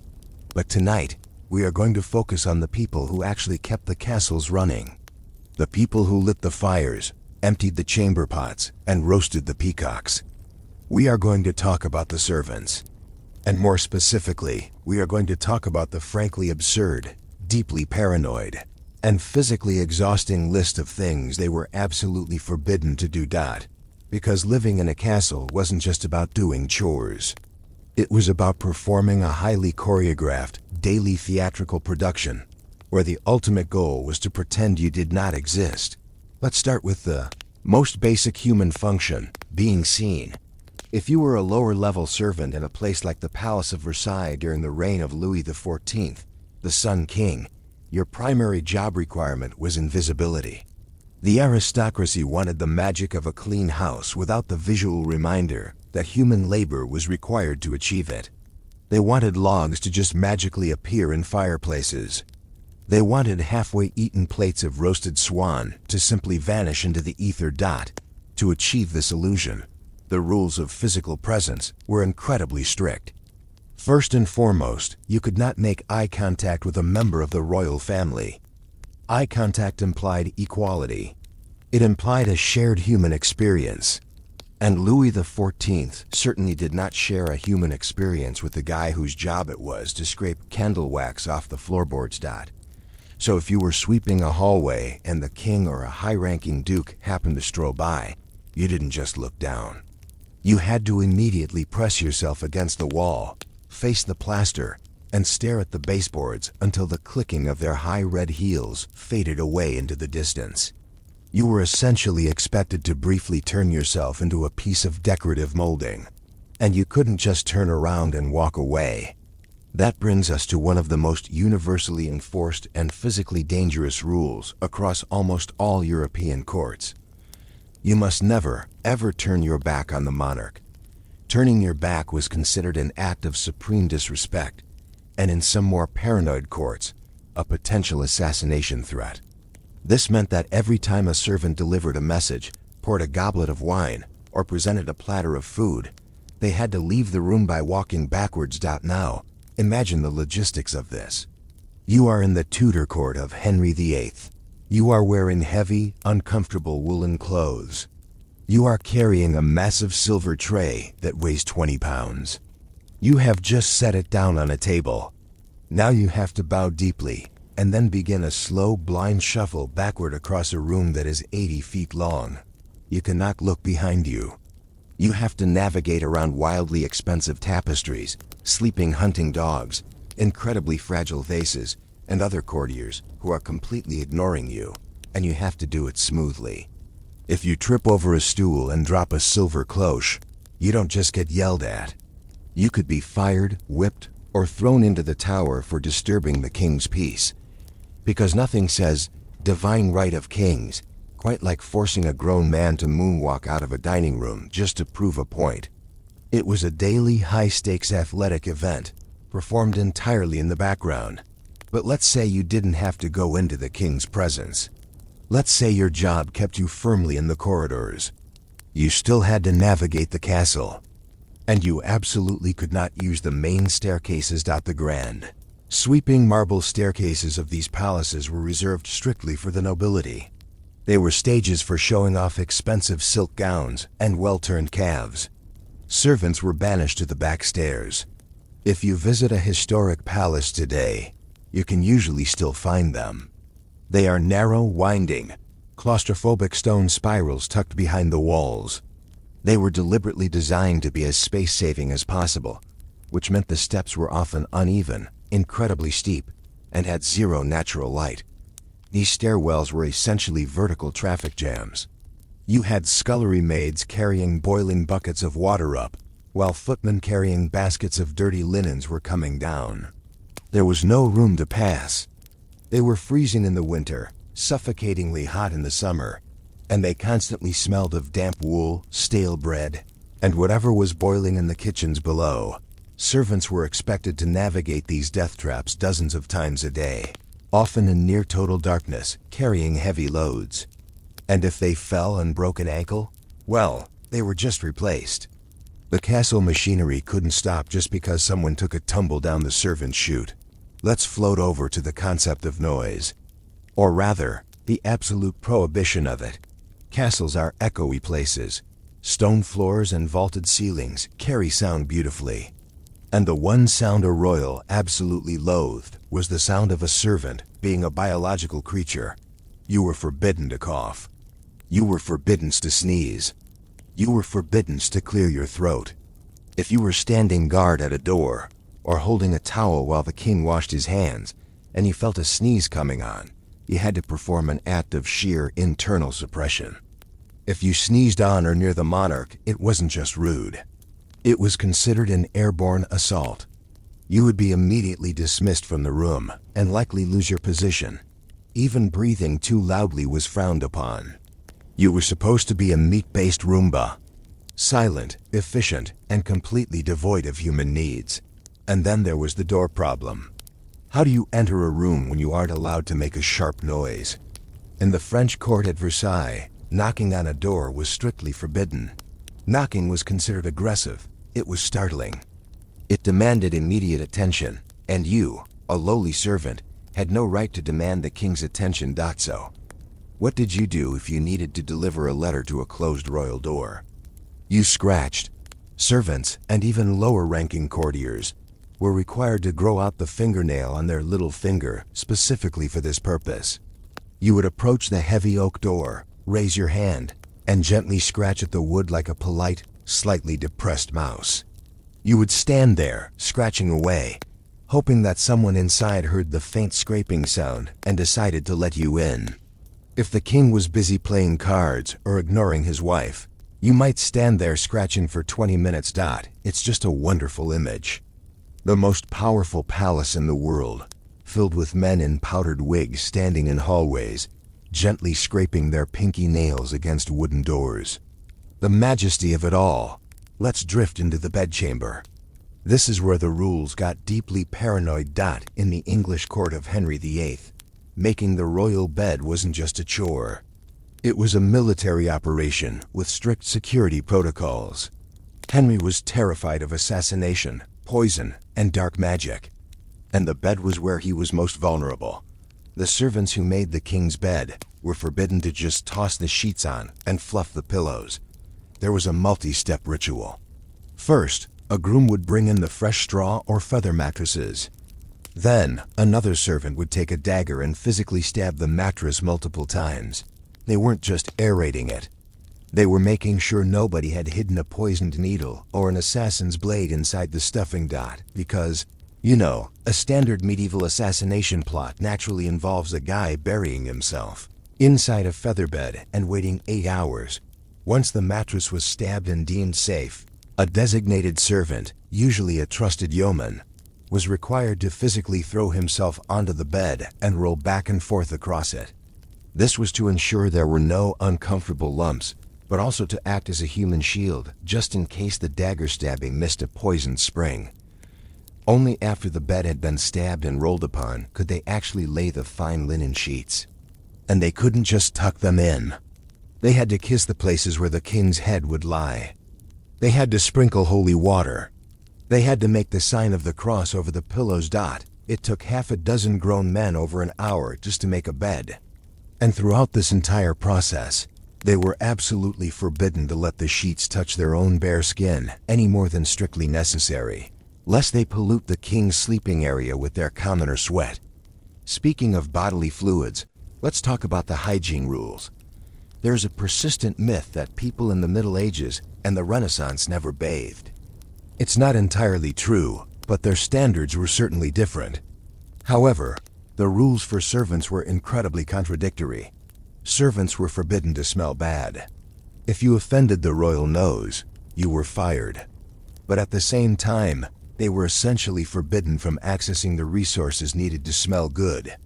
They didn't have access to the hot baths, the rose water, or the expensive perfumed soaps of the nobility. They had to wash in freezing water drawn from the courtyard well, usually using a harsh, lye-based soap that stripped the skin right off their hands. But here is the real kicker. They were also forbidden to smell too good. If a chambermaid somehow managed to acquire a bit of lavender oil or rose water and used it on herself, she would be severely reprimanded. Smelling nice was a status symbol. Perfume was a luxury strictly reserved for the upper classes to mask their own lack of bathing. If a servant smelled like flowers, it was considered an act of gross insubordination. It was above their station. You were supposed to smell like nothing. Or, at best, a very mild, unoffensive bar of unscented lye. You couldn't be dirty, but you couldn't be fragrantly clean. You had to exist in a perfect, neutral olfactory void. This obsession with purity and pollution extended heavily into the kitchens. The people who handled the king's food were subjected to rules so strict they bordered on the religious. Let's look at the royal dining table. When food left the kitchens, which were usually located far away from the main dining halls to keep the smell of cooking cabbage away from the delicate royal noses, it began a perilous journey. The lower servants, the scullions and the spitboys who actually cooked the meat, were forbidden to carry it to the table. They were considered too dirty. So the food was handed off to higher-ranking servants. But even they couldn't just carry a plate. In the French court, there was an entire department called the bouche du roi, the king's mouth. These were the only people legally allowed to touch the king's food. When the meat was ready, it was placed on a silver platter and covered with a cloche. The servant carrying it had to be escorted by armed guards. Yes, armed guards for a roast chicken. As they walked through the endless drafty corridors, anyone they passed had to stop, remove their hat, and bow to the meat. You were legally required to show deference to the king's dinner as if it were the king himself. But the most restrictive rule for the kitchen staff was the tasting protocol. Servants were absolutely forbidden to serve a dish without it being tested for poison at multiple stages. The poor squire whose job it was to taste the food lived in a state of constant, low-level anxiety. He would have to take a piece of bread, dip it into the soup, and eat it right in front of the monarch. Then, they all just sat there, waiting. The king would watch the servant for a few minutes to see if he collapsed, started foaming at the mouth, or broke out in a sudden sweat. If the servant remained standing and looking reasonably healthy, the king would eat. It was a brilliant system for the king, and a terrible one for the servant. Your entire job description was essentially canary in the culinary coal mine, and if the food was simply undercooked and gave the taster a bit of food poisoning, it would cause a massive castle-wide panic, accusations of treason, and likely an execution or two, all because a scullery maid didn't boil the pork long enough. The stress of it all must have been mind-numbing. You spend your day walking backwards, avoiding eye contact, scratching at doors, and hoping your next bite of pheasant doesn't contain a lethal dose of arsenic. And we haven't even touched on the rules of what they were allowed to wear or how they were allowed to sleep. Because the control over their lives didn't stop when the sun went down. Let's drift a little deeper into the bizarrely micromanaged off hours of the castle staff. Let's sink a little deeper into the stone walls of the castle. The sun has gone down. The endless, terrifying multi-course dinner is finally over. The king hasn't been poisoned, the food tasters are still breathing, and the massive oak doors of the royal bedchamber have been firmly shut. You would think that this is the moment the servants could finally clock out. Just head back to their quarters, kick off their stiff shoes, and relax. But there was no clocking out, because they were absolutely forbidden to own their own time, and more importantly, they were forbidden to own their own sleep. The concept of a servant's bedroom is a relatively modern invention. If you lived in a medieval or Renaissance castle, privacy was a luxury that frankly didn't exist for anyone, let alone the staff. For the majority of the lower servants, the place you worked was exactly the place you slept. Let's drift down to the kitchens. When the massive roasting fires died down to glowing embers, the scullery maids and the spit boys didn't retreat to a dormitory. They just lay down right there on the stone floor. If it was the dead of winter, and remember, these castles had zero insulation and windows that were basically just open holes in the wall, the freezing stone would pull the heat right out of your bones. So to keep from freezing to death, the lowest-ranking servants were forced to sleep directly in the hearths, curled up in the warm ashes of the dead fires. They would wake up in the morning completely coated in gray soot and grease, looking like absolute chimney sweeps, and then immediately have to start preparing breakfast for the most powerful people in the country. They were strictly forbidden to complain about the cold, and of course, they were forbidden to wash in the warm water they were currently boiling for the Duke's morning wash basin. But it wasn't just the kitchen staff who lacked a bed. The high-ranking personal servants, the ones who spent their days navigating the dangerous whims of the monarch, had arguably worse sleeping arrangements. Take the gentlemen of the bedchamber, or the high-ranking ladies-in-waiting. These were often minor nobles themselves, people who had fought tooth and nail for the privilege of emptying the king's chamber pot, because it meant they had direct access to power. But that access came with a humiliating physical cost. When the king went to sleep, his personal servant didn't go to an adjoining room. They slept in the king's room, on the floor. Usually they were provided with a trundle bed, which was essentially a very low glorified plank of wood that could be slid under the royal canopy bed during the day.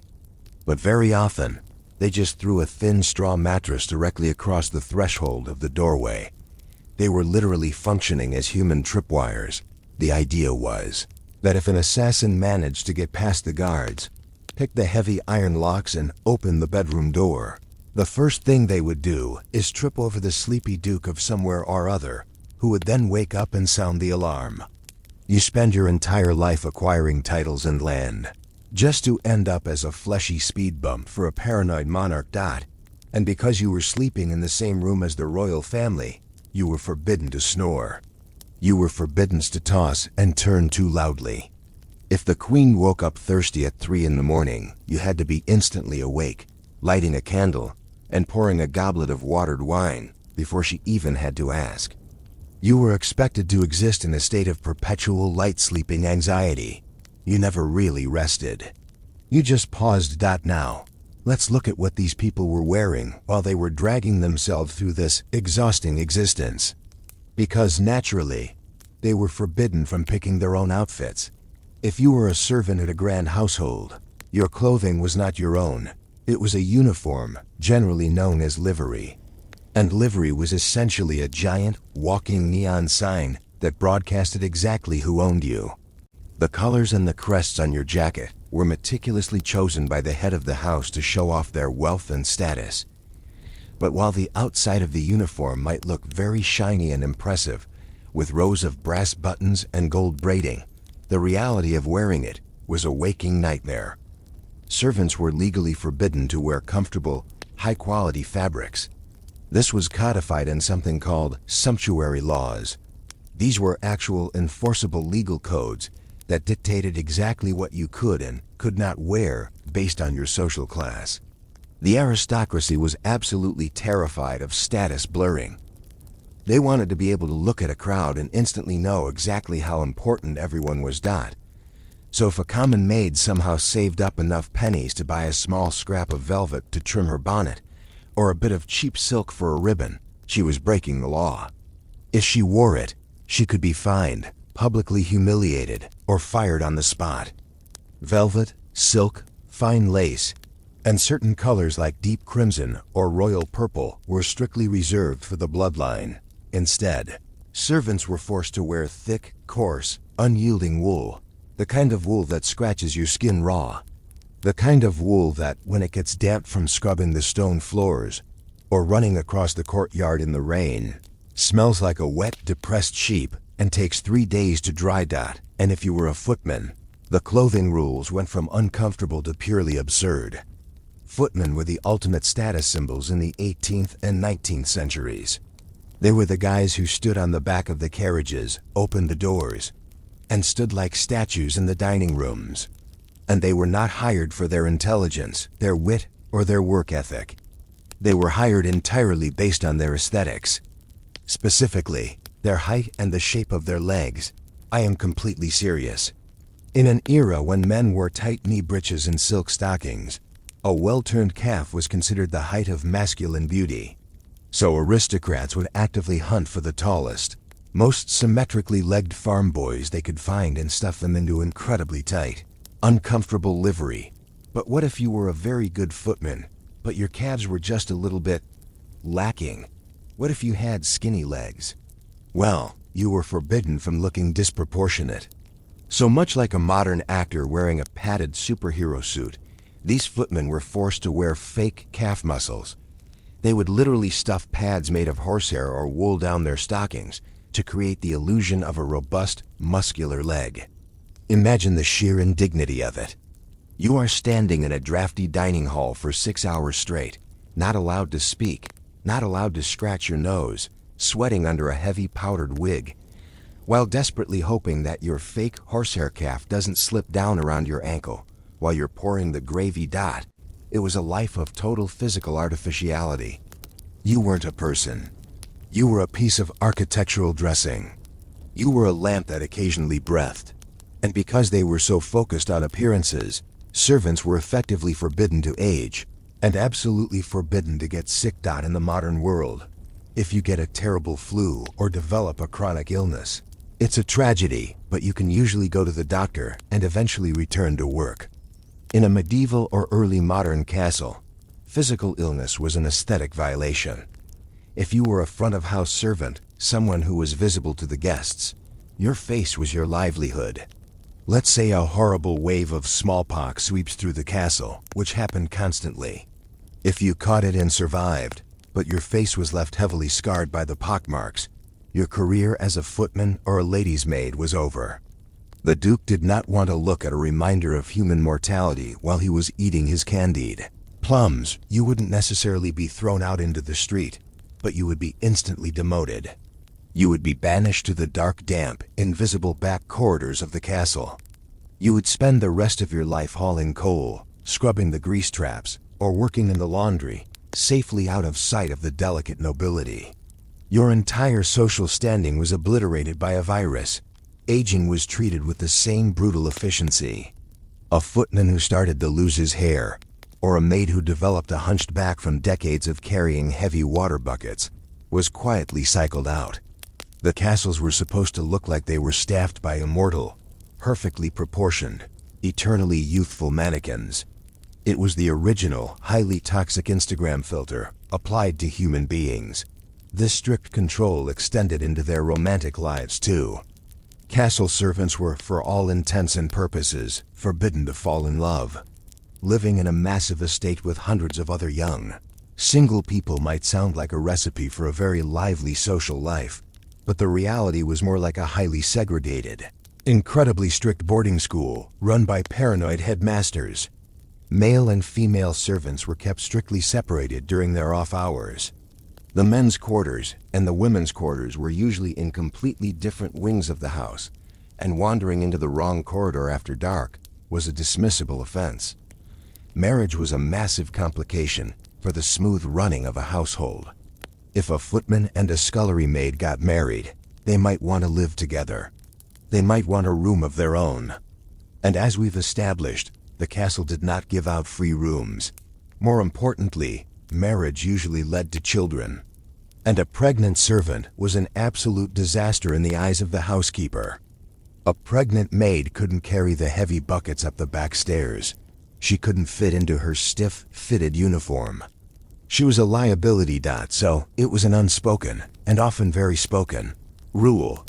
If a female servant got pregnant, she was immediately fired. Out the door, usually with no references and no safety net. It was a brutally cold system. You were expected to be married to the house. The house was your family, your spouse, and your demanding, ungrateful child. You gave it your youth, your energy, and your perfectly padded calves, and in return, you got a bowl of thin stew and a warm pile of ash to sleep in. Yet despite all this profound isolation and enforced silence, the servants held a terrifying amount of power. Because they were the invisible witnesses to everything, they were forbidden to gossip, naturally. But you cannot be an invisible piece of furniture in a room without absorbing the secrets of the people who think they are alone. The servants knew exactly which duchess was sneaking into the wrong bedchamber at midnight. They were the ones scrubbing the wine stains out of the carpets after the king had a violent screaming tantrum. They were the ones emptying the chamber pots, which meant they knew exactly how sick the perfectly healthy prince actually was. They saw the royals at their absolute worst, stripped of their velvet and their crowns, crying, throwing up, plotting treasons, and acting like absolute monsters. The servants knew that the divine, untouchable monarchs were actually just deeply flawed, often gross human beings, but they had to lock all of that information behind a blank, expressionless face. To speak of it was treason. To write it down was impossible, as most of them couldn't read or write anyway. They had to carry the dark, heavy, dramatic secrets of entire empires, while possessing the legal rights of a moderately useful plow horse. The psychological toll of that must have been immense. You spend your life surrounded by unimaginable wealth, pouring wine that costs more than your entire village makes in a year into a goblet for a man who doesn't even know your name, and you are completely forbidden from pointing out how ridiculous the whole system is. Let's leave them there for a moment. standing quietly in the corner of the room, pretending to be deaf, blind, and perfectly content. Because as we drift from the rigid rules of the servants, we inevitably have to look at the people they were serving. And honestly, the more you look at the genetic realities of the European royal families, the more you realize that the servants, even with their fake calves and their ash beds, were probably the healthiest people in the entire castle. Let's float down the deeply tangled, aggressively confusing branches of the royal family tree, where the absolute worst thing you could do was marry someone you weren't related to. Let's drift back into the stifling, perfume-heavy air of the royal bedchamber. We just talked about the footmen with their fake horsehair calves, and the exhausted maids sleeping in the ashes. But as we move up the ladder of the castle staff, we arrive at a job that was simultaneously the most powerful, the most prestigious, and easily the most objectively disgusting position in the entire kingdom. We have to talk about the groom of the stool. In the English court, particularly under the Tudors, the groom of the stool was the king's closest confidant. He was usually a high-ranking nobleman, a duke or an earl. He had incredible wealth, fine clothes, and the ear of the monarch. But his primary, defining duty, the reason he had the job, was to assist the king when he needed to use the bathroom. And I do not mean he just stood outside the door and guarded it. I mean he was intimately, physically involved in the process. The stool in question was a close stool, essentially a padded wooden box covered in velvet with a pewter bowl inside. When the king felt the call of nature, the groom of the stool would clear the room.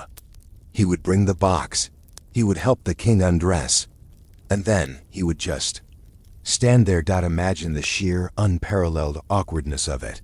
You are a highly educated aristocrat. You speak Latin and French.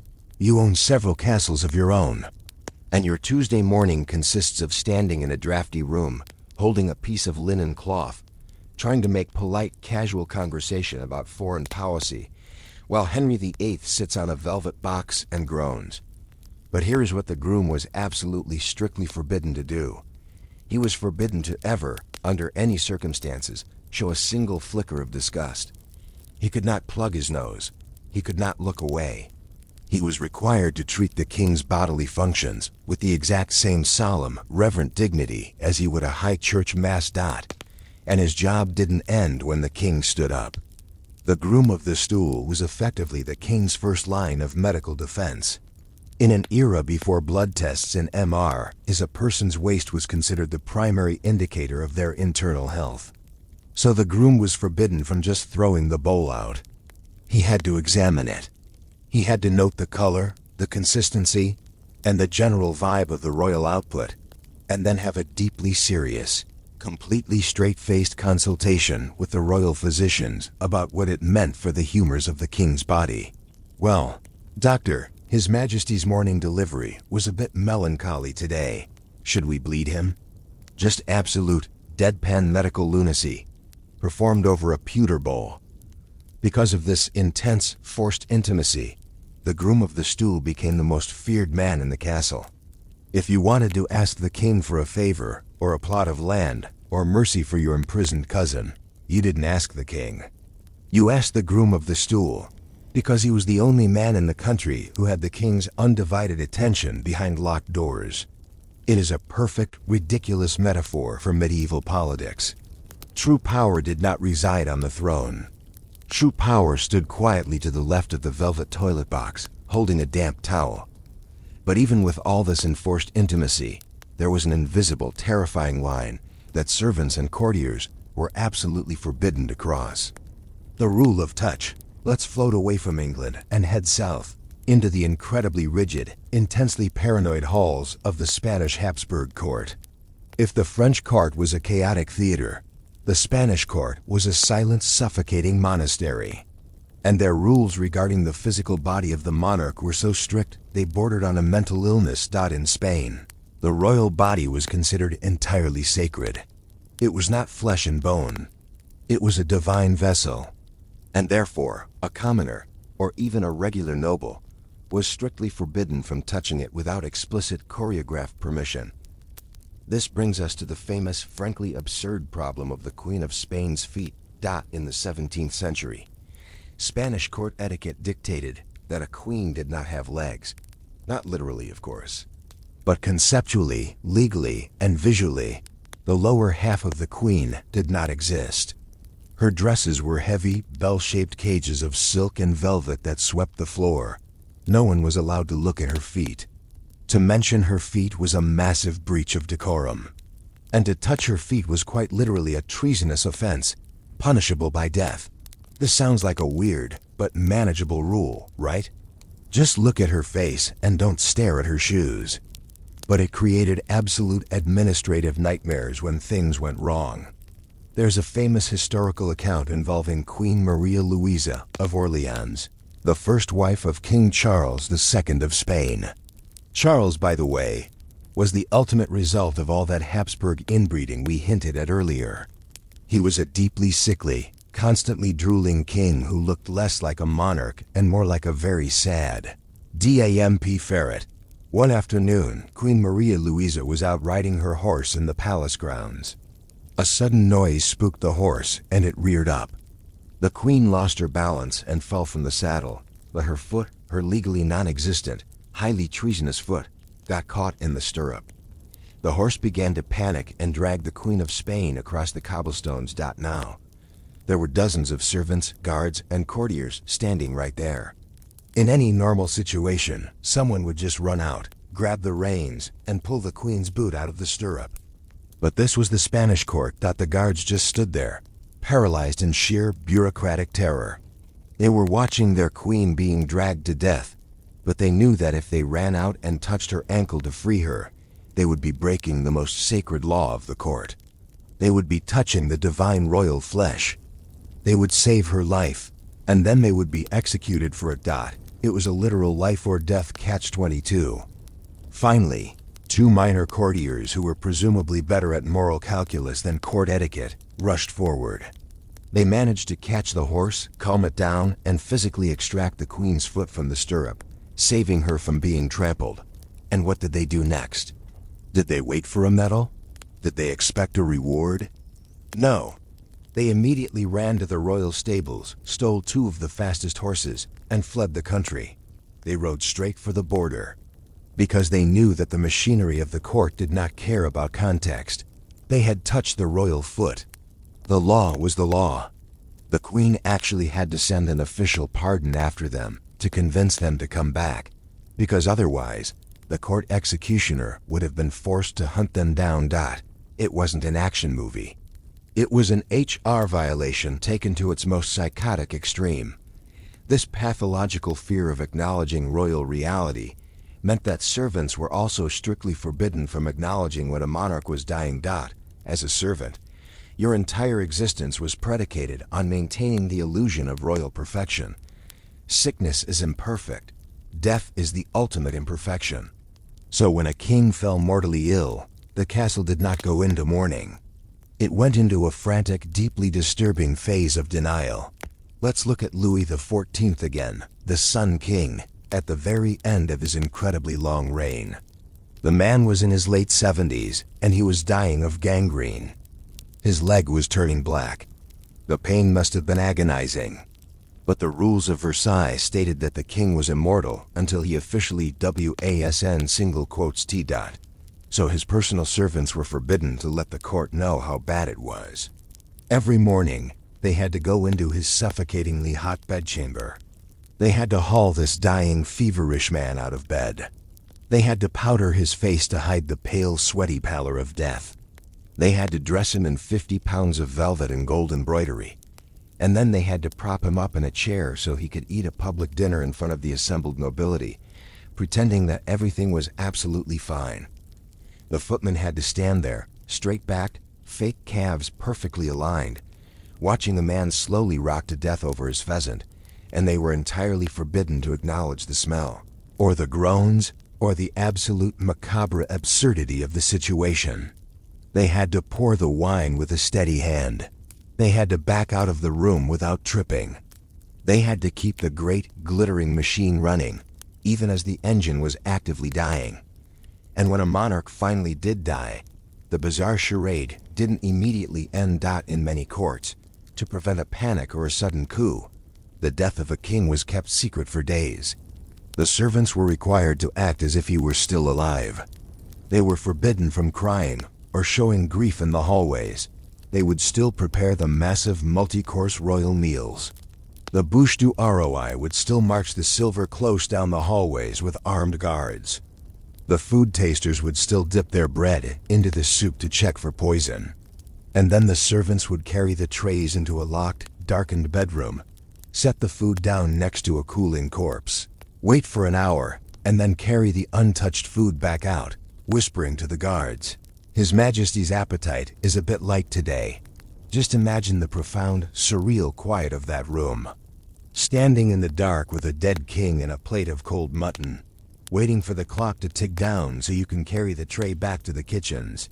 It is a level of psychological compartmentalization that is frankly hard to comprehend. But all things eventually end. The Middle Ages faded into the Renaissance. The Enlightenment brought a tiny fraction of reason into the palaces.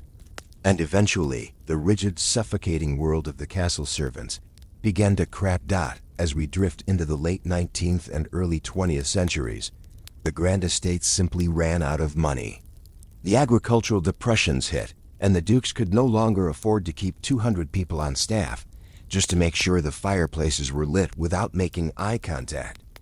World War I was the final nail in the coffin. The young men who would have been stuffed into scratchy wool livery and fake calves went off to the trenches, and the scullery maids who would have slept in the ashes went to work in the munitions factories. And when the war was over, they didn't want to come back. They had seen the modern world. They had earned their own money.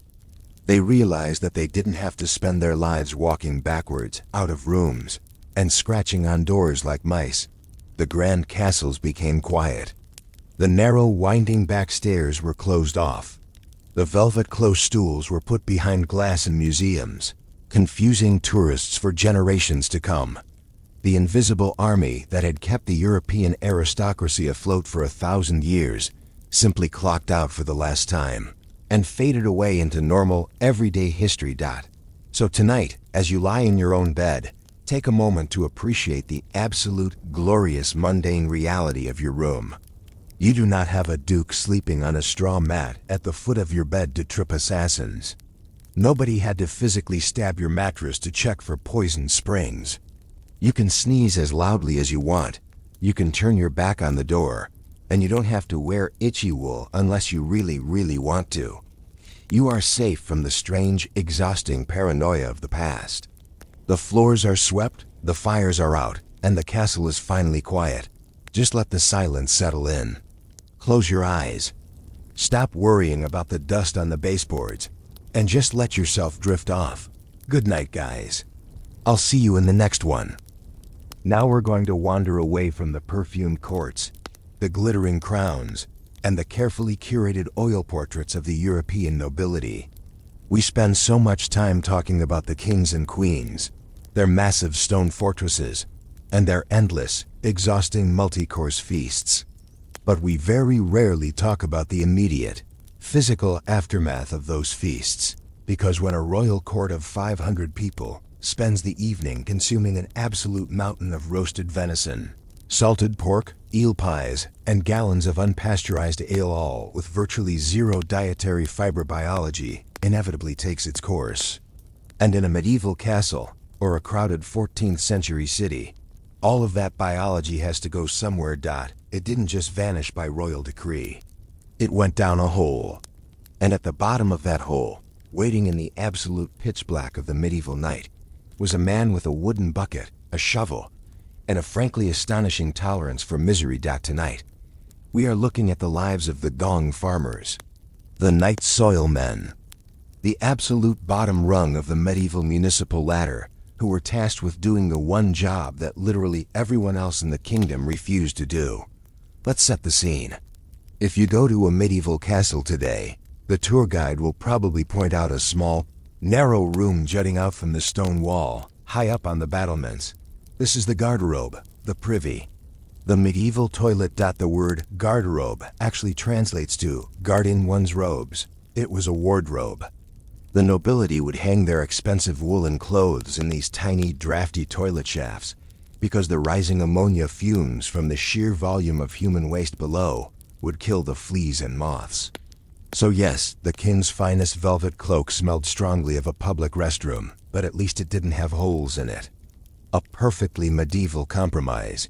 You sat on a wooden plank with a hole in it, and you dropped your business down a long stone chute. If you were lucky, the castle was built over a river or an ocean cliff, and the problem simply washed away, becoming the local fisherman's problem. But most castles, and certainly most urban townhouses in places like London or Paris, did not have a convenient rushing river directly beneath them. Instead, the chute emptied into a cesspit. A cesspit was exactly what it sounds like. It was a massive brick-lined or clay-lined underground tank, usually dug right into the foundation of the house or the castle walls. And the entire design philosophy behind the cesspit was simply to ignore it until you physically couldn't anymore. People threw everything down these shafts. It wasn't just human waste. It was kitchen scraps, broken pottery, rotting animal bones, dead cats, and whatever else the medieval mind decided was no longer useful. Over months and years, this slurry would ferment, bake in the summer heat, and congeal into a thick, toxic, bubbling sludge. Eventually, the pit would fill up. And when it filled up, it backed up into the chute. And when it backed up into the chute, the ground floor of the castle started to smell like a biological weapon. The lords and ladies, with their delicate sensibilities and their pomanders stuffed with cloves, would suddenly realize that their luxurious stone fortress was essentially sitting on top of a subterranean swamp of their own making.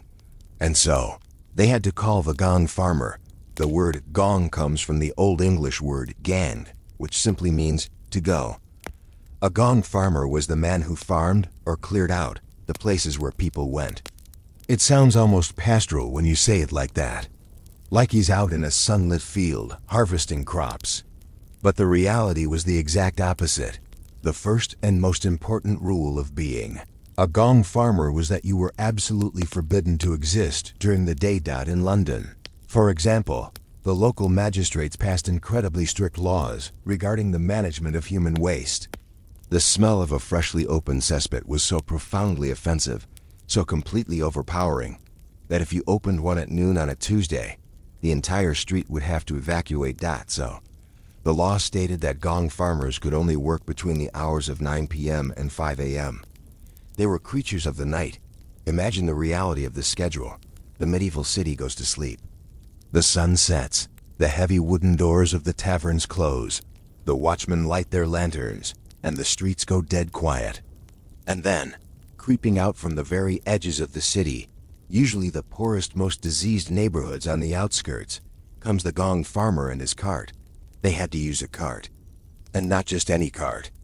The law specifically dictated that they had to use a pipe or a sealed wooden barrel on wheels, famously referred to in the ledgers as a dung cart, because the city council was terrified of spillage.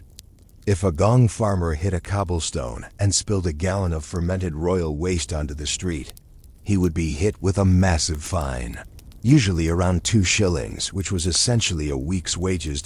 So you have this solitary man, or maybe a team of 2 or 3 if it was a big job, rolling this heavy, squeaking wooden cart through the pitch-black streets of London. They arrive at the townhouse of a wealthy merchant, or the back gates of a palace. And then, they have to get to work. Opening a cesspit was a delicate, horrifying process. The trapdoor was usually located in a dark alleyway, or sometimes right in the middle of the cellar, right next to where the family stored their winter root vegetables and their ale.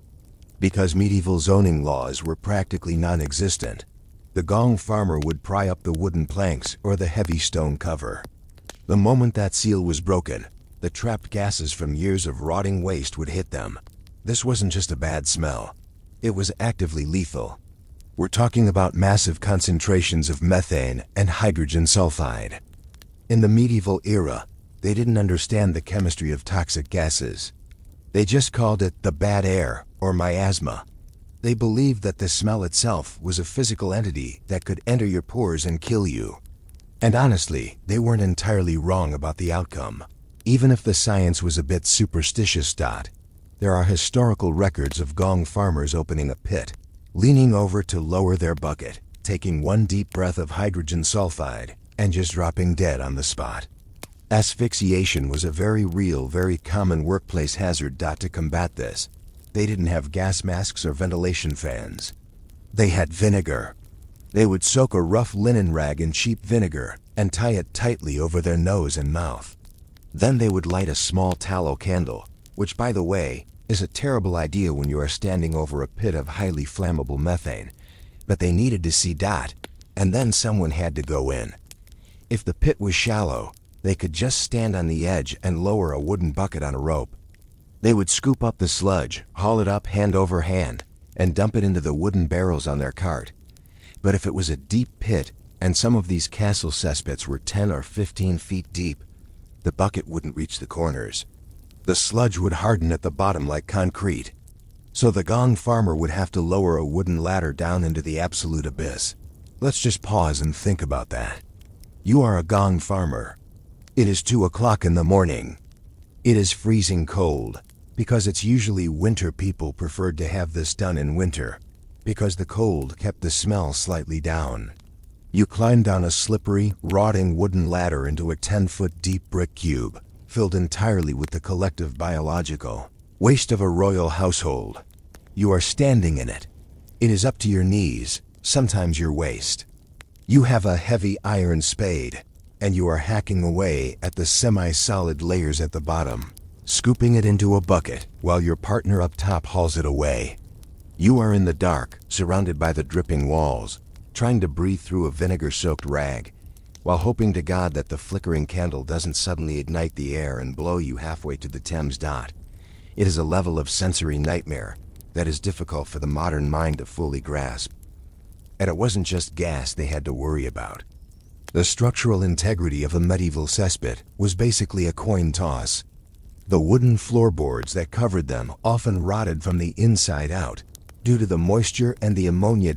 This brings us to the deeply unfortunate, very real, and completely unheroic story of Richard the Raker. In the year 1326, in London, a man named Richard the Raker, who was essentially a medieval garbage man and part-time Gong farmer, was going about his business.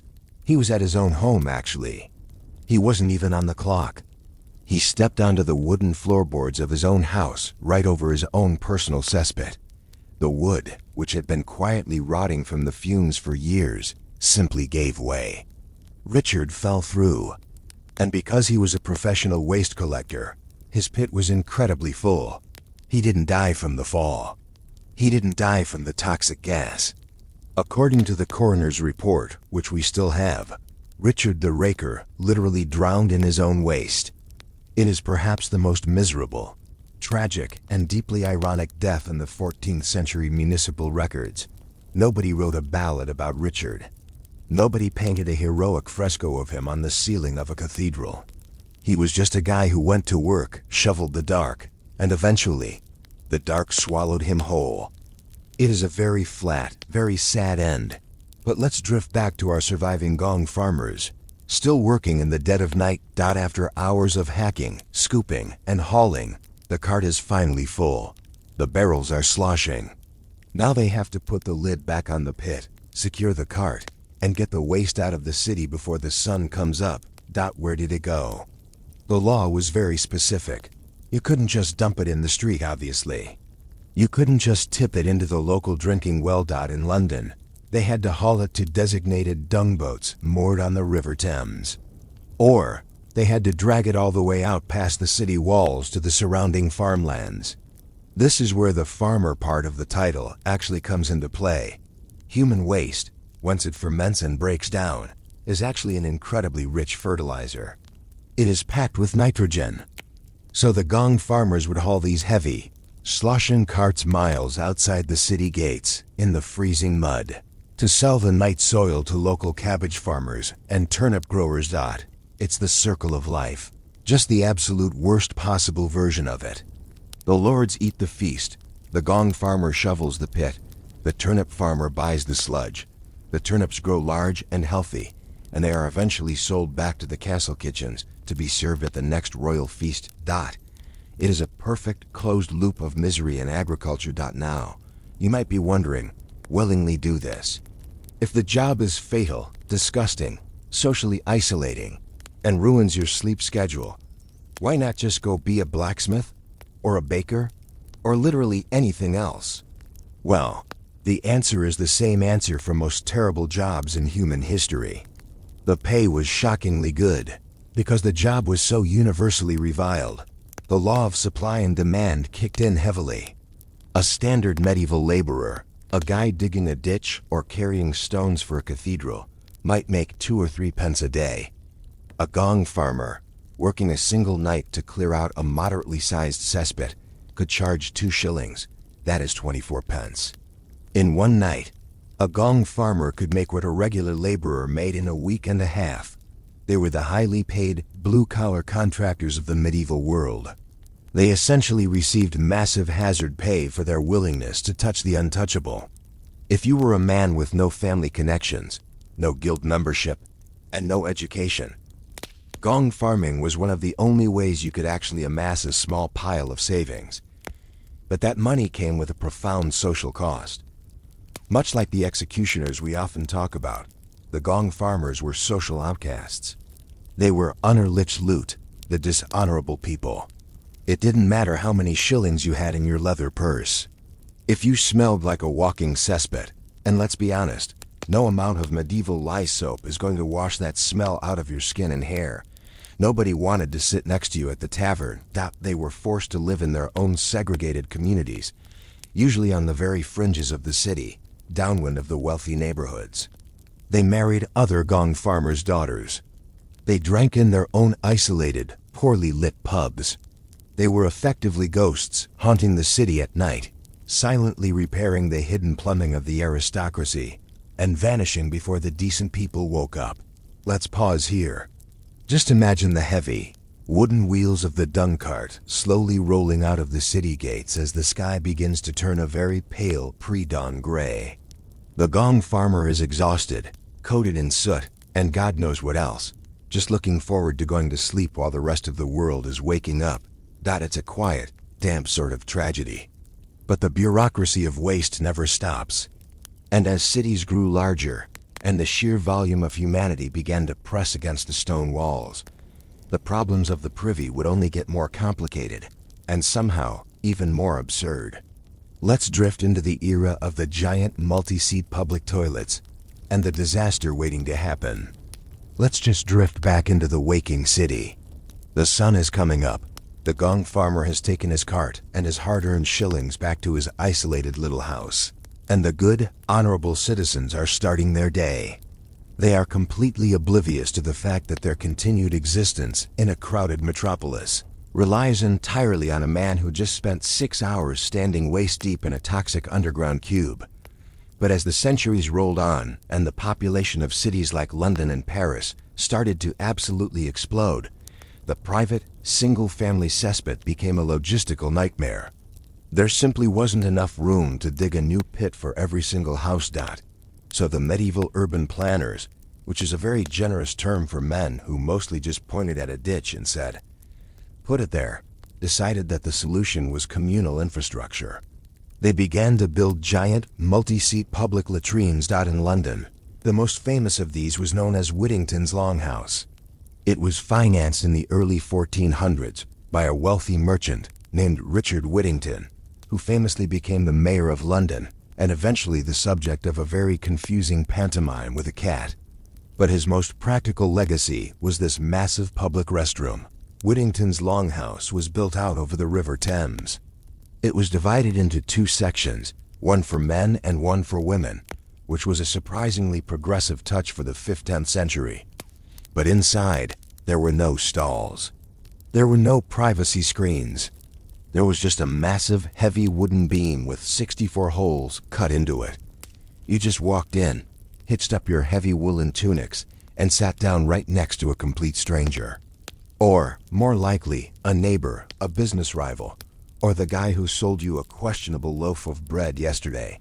The absolute lack of privacy is something the modern mind actively rebels against. But in the medieval era, going to the bathroom was a highly social event. You couldn't exactly scroll on your phone, so you just talked. Imagine the networking that went on in the longhouse. You have dozens of merchants, apprentices, and sailors sitting shoulder to shoulder over a rushing river, making deals, spreading local gossip, and complaining about the taxes, all while actively contributing to the city's pollution. So William, how is the wool trade? Oh, could you pass the moss? Thank you. It's a bizarrely cozy, deeply unsanitary image. But because Whittington's longhouse was built over the tide of the Thames, it mostly flushed itself. The Gong farmers didn't have to deal with it too often, other than occasionally scrubbing the wooden benches down with vinegar. But what happens when a giant, communal latrine isn't built over a river? What happens when it is built over a traditional, static cesspit? And what happens when a very large group of very heavy, very important people all decide to stand on the floor above it at the exact same time? Well, we get to talk about one of the most absurd, tragically ironic events in European history. We have to float over to Germany, to the year 1184, and look at the Diet of Erfurt. Now. A diet in the Holy Roman Empire wasn't a weight loss plan. It was a massive, formal political assembly.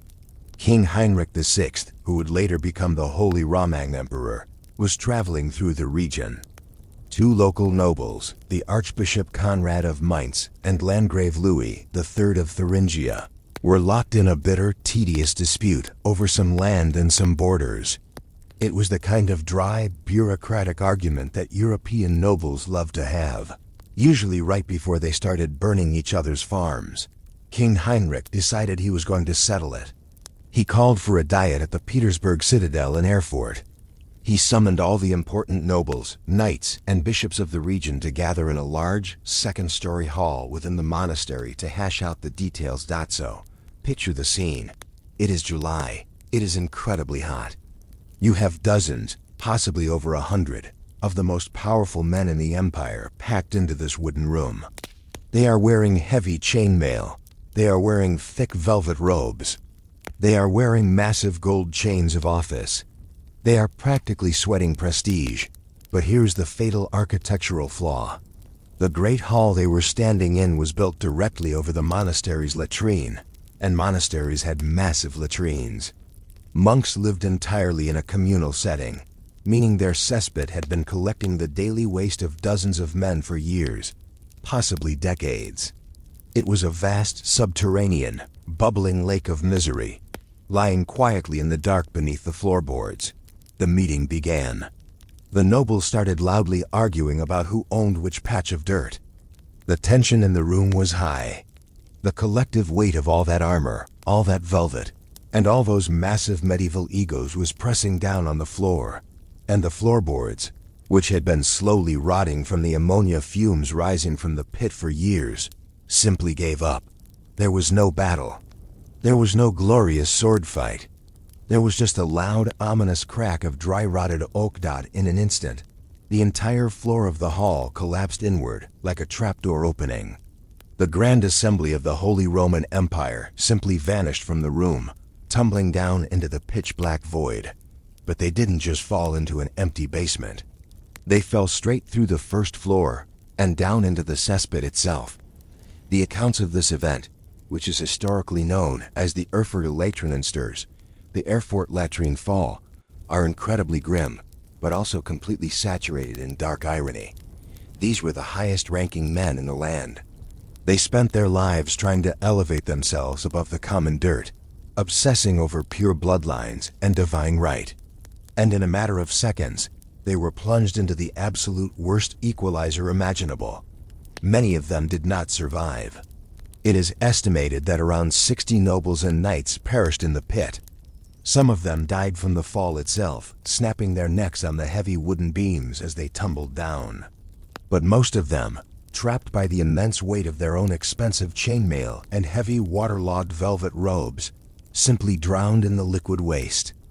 Others who managed to keep their heads above the surface, asphyxiated from the sudden, concentrated release of the toxic methane and hydrogen sulfide gases. It was Richard the Raker's miserable fate, multiplied by 60 and applied entirely to the upper class.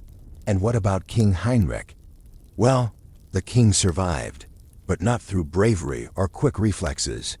He survived purely because of where he happened to be sitting. He was seated in a stone alcove built into the outer wall of the castle, near a window. When the wooden floor gave way, the stone seating area remained completely intact. So you have the king of the Holy Roman Empire, huddled in a stone window frame, clutching the wall, staring down into a literal pit of despair, listening to the muffled, horrific sounds of his entire regional government drowning in the dark. He was trapped there. He couldn't jump down, and he couldn't climb up. He had to wait in that alcove, undoubtedly trying very hard not to breathe through his nose, until the surviving monks and guards could rush in with tall wooden ladders and carefully carry him out of the window to safety. After he was rescued, King Heinrich immediately left Erfurt. He didn't stay to finish the political negotiations. He just packed up his surviving entourage and rode away, presumably leaving the archbishop and the landgrave, who remarkably both survived the plunge and were hauled out covered in sludge to figure out their own land disputes. It is a story that proves the ultimate, undefeated power of the medieval cesspit. You can build the thickest castle walls in the world, you can hire the finest knights, but if you don't call the Gong farmer to maintain your plumbing, gravity and rot will eventually come for you. As we drift away from that horrific, sloshing nightmare in Germany, let's look at how the entire industry of waste management began to mutate as we get closer to the modern era. Because as the cities kept expanding, the sheer volume of waste created an entire sprawling, subterranean economy. By the 18th and 19th centuries, particularly in London, the Gong farmers were no longer just solitary guys with a bucket. They had become known as night soil men, and they were part of a highly stratified, incredibly bizarre ecosystem of people who made their living entirely off of what other people threw away. Because when you are at the absolute bottom of the social ladder, you really have to diversify your portfolio. Let's look at a job that was adjacent to the night soil men: the tosher. As London began to build very rudimentary, very unsafe brick sewers to try and drain some of the excess water away from the overflowing cesspits, a new breed of scavenger emerged. The toshers were people who illegally broke into the sewer system, usually through grated grates by the river at low tide. They would wander through the pitch-black, waist-deep, freezing water of the underground tunnels, carrying a lantern and a long wooden pole with a hoe attached to the end. They were looking for treasure. Specifically, they were looking for copper coins, silver spoons, nails, or scraps of iron that had washed down from the streets above. It was incredibly dangerous. If it rained heavily while you were 2 miles deep in a brick tunnel, the water level would rise in minutes, and you would be swept away into the Thames. But a good tosher could make a decent living pulling dropped pennies out of the sludge. They had their own strict hierarchy, their own territories, and they fiercely defended their preferred tunnels from rival gangs of scavengers. It was an entire thriving society operating completely in the dark, beneath the feet of the oblivious gentlemen in their top hats. And then there was the most specific and, frankly, the strangest job in the entire waste ecosystem: the pure finder. If you were too old to be a tosher, or you didn't have the physical strength to be a night soil man, you could become a pure finder. A pure finder's job was to walk the streets of London with a covered bucket and a single black leather glove. They were looking for dog feces. Why? Because the massive, booming leather tanning industry in Victorian London desperately needed it. When you tan an animal hide, you have to treat it to make the leather soft and pliable. And for centuries, the absolute best chemical compound they had for purifying and softening leather was an alkaline solution derived directly from dog waste. They actually called the dog waste pure because it purified the leather. The irony is just deeply, deeply depressing. So you had elderly men and women walking through the alleyways, performing a highly specialized, terribly sad game of urban scavenger hunt. They knew exactly where the stray dogs congregated. They knew which breeds produced the best quality, pure. A bucket of high-grade white pure, which had dried out and was highly alkaline, could be sold to the tanneries for enough money to buy bread and tea for the week. Just imagine that existence. Your entire economic survival, your ability to pay rent on a freezing, damp room in the slums, depends on waking up before dawn and beating the other pure finders to the local alleyway. You are the invisible gears of the Industrial Revolution. The fine, soft leather gloves worn by the wealthy ladies taking carriage rides in Hyde Park were literally only possible because an old man in a frayed coat spent his morning picking up after stray terriers. The night soil men, the toshers, the pure finders. They were a shadow workforce. They absorbed the absolute worst aspects of human civilization so that polite society could pretend it didn't exist. But by the mid-19th century, the illusion was breaking down. London had reached over 2 million people, and the old system of digging holes in the ground and paying guys in carts to empty them simply could not keep up. The earth beneath the city was literally saturated. The cesspits were overflowing into the basements. The rudimentary sewers were just dumping everything directly into the River Thames. And the Thames, which was also the city's primary source of drinking water, was turning into a sluggish, brown, bubbling soup of cholera and despair. The Gong farmers were working as fast as they could, their carts squeaking through the night in endless, exhausting loops, but they were bailing water from a sinking ship. The Great Reckoning was coming. The bad air was about to rise up and choke the entire British Empire. Let's just pause for a second, dim the lantern, and let the quiet dread of an overwhelmed city settle in. Because when we return, the summer sun is going to hit the River Thames, the government is going to panic, and the era of the night soil man is going to end in the most spectacular, foul-smelling crisis in urban history. Let's drift into the summer of 1858. The weather in London that year was unusually beautiful. The sun was shining, the skies were clear, and the temperatures soared into the high 80s. It was the kind of weather that makes you want to pack a picnic and sit by the water, which, in Victorian London, meant it was a time of absolute unparalleled catastrophic horror. Because the River Thames, as we established, was no longer a river. It was a sluggish, incredibly brown, heavily fermented trench of biological waste. For years, the night soil men had been dumping their carts into it. The early broken sewer pipes had been slowly leaking into it, and the new, highly popular flush toilets, the early water closets, were simply flushing everything straight into the river without any treatment whatsoever. So, when that beautiful summer heat wave hit the water, the Thames essentially became a massive 2-million-gallon crockpot. The heat began to bake the sludge. The bacteria went into overdrive. And the resulting smell that rose up from the river was so profoundly, aggressively terrible that it fundamentally broke the city of London. The newspapers dubbed it the Great Stink, and they were not exaggerating. People who tried to cross the river on ferry boats would literally pass out from the fumes. Shopkeepers along the banks simply locked their doors, boarded up their windows, and fled the city. It was an invisible, foul-smelling siege. But the most beautiful, deeply satisfying irony of the Great Stink was who it affected the most.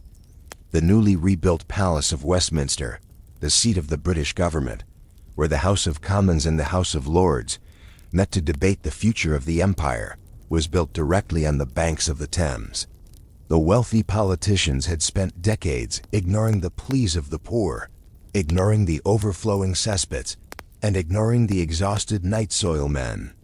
They claimed that municipal plumbing was too expensive, too complicated, and frankly, not their problem. And then the Great Stink drifted through their very expensive, very large Gothic windows. Suddenly, it was very much their problem. You had the most powerful men in the world, men who controlled armies and navies, completely brought to their knees by the smell of their own city's neglected plumbing. They tried to fight it with the most pathetic, frantic half-measures imaginable. The Chancellor of the Exchequer ordered that all the heavy velvet curtains in Parliament be soaked in chloride of lime, essentially industrial bleach. So you have this incredibly dignified government trying to hold serious legislative debates while hiding behind dripping, bleach-soaked bedsheets, violently gagging into their handkerchiefs every time the wind shifted. They even considered completely abandoning the building and relocating the entire government to Oxford or St. Albans, just to get away from the smell. Because nothing says global superpower quite like fleeing your own capital city because you forgot to hire a plumber. But ultimately, fear is a fantastic legislative lubricant. The politicians, trapped in their bleach-scented panic room, realized they couldn't just throw sawdust at the problem anymore. They couldn't rely on the squeaking carts of the Gong farmers to save them. The era of the bucket was over. In a matter of days, literally a record-breaking speed for the British government. They drafted, debated, and passed a massive funding bill to entirely redesign the plumbing of London. They handed the reins and millions of pounds to a quiet, meticulous civil engineer named Joseph Bazalgette. Joseph Bazalgette did not build grand cathedrals. He did not build glittering palaces or monuments to victorious kings. He built brick tubes. And he is, without a doubt, the greatest hero in the history of London. Bazalgette looked at the chaotic, overflowing, cesspit-ridden mess of the city and decided to apply pure, glorious mathematics to the problem. He designed a system of massive, intercepting sewers. The idea was simple but revolutionary. Instead of letting the waste flow down into the river, he built enormous brick tunnels that ran parallel to the Thames, catching the waste before it hit the water and carrying it miles and miles out of the city to be dumped in the estuary, where the tide would wash it out to sea. It was an unbelievable undertaking. They excavated over 3 million cubic yards of earth. They used 318 million bricks. They had to invent a new type of cement, Portland cement, just to ensure the tunnels wouldn't dissolve in the damp underground. Bazalgette was a man obsessed with future-proofing. When he calculated the absolute maximum diameter the sewer pipes needed to be to handle the current population of London, he looked at the math, frowned, and said, "Well, we're only going to do this once." And then he doubled the diameter of the pipes. If he hadn't done that, the London sewer system would have overflowed and collapsed by the 1950s. His quiet, pessimistic foresight literally saved the modern city. As Bazalgette's massive, echoing brick cathedrals of waste were completed beneath the streets, the world above ground began to permanently change. And it marked the end of an era. The invention of the modern sewer system was the death knell for the Gong farmer. As the pipes were connected to the houses, the cesspits were slowly drained, filled in with dirt, and forgotten. The heavy stone trapdoors in the alleyways were sealed shut. The wealthy townhouses and the royal palaces installed shiny porcelain water closets, and with the pull of a wooden chain, the problem simply vanished into Bazalgette's subterranean highway. There was no more need for the midnight knocks. There was no more need for the vinegar-soaked rags, the flickering tallow candles, or the squeaking wooden dung carts. The night soil men, who had been an absolute miserable necessity for nearly 1,000 years, suddenly found themselves obsolete. They were laid off by the progress of civil engineering. They didn't get a pension.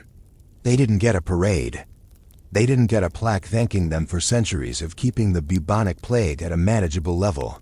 They simply parked their carts for the last time, washed their hands, and tried to find work in the factories or on the docks. They faded back into the general poverty of the city, losing the one terrible, high-paying monopoly they had ever possessed. The Toshers, too, found their livelihood threatened. Bazalgette's new sewers were smooth, elliptical, and flushed with incredible pressure. There were no more slow-moving, sludge-filled brick tunnels to wander through looking for dropped pennies. If you broke into the new intercepting sewers, the sheer force of the current would sweep you away in seconds. The subterranean treasure hunters had to hang up their long wooden hose. Even the pure finders eventually disappeared, as chemical tanning agents replaced the need for dog waste in the leather factories. Entire shadow economy of waste simply evaporated, replaced by the clean, silent efficiency of gravity and water pressure. It is a remarkably quiet end to a deeply loud and offensive chapter of human history. The men who shoveled the dark were finally allowed to step out of the shadows. They no longer had to live on the fringes of town, drinking in segregated taverns, carrying the social stigma of the city's worst byproducts. We owe them a massive, uncomfortable debt. For centuries, while the kings were busy fighting over crowns, and the philosophers were busy writing about the rights of man, the Gong farmers were the ones actually keeping civilization from collapsing under its own rot. They were the ultimate realists. They knew that no matter how much gold you wore, or how many titles you inherited, everybody eventually needs a guy with a bucket. So, tonight, as we reach the end of our very long, very strange journey through the hidden corners of history, I want you to appreciate the absolute luxury of your present moment. Listen to the hum of your modern house. Think about the clean, white porcelain sitting quietly in your bathroom. You do not have a stone chute leading down to a bubbling pit of despair.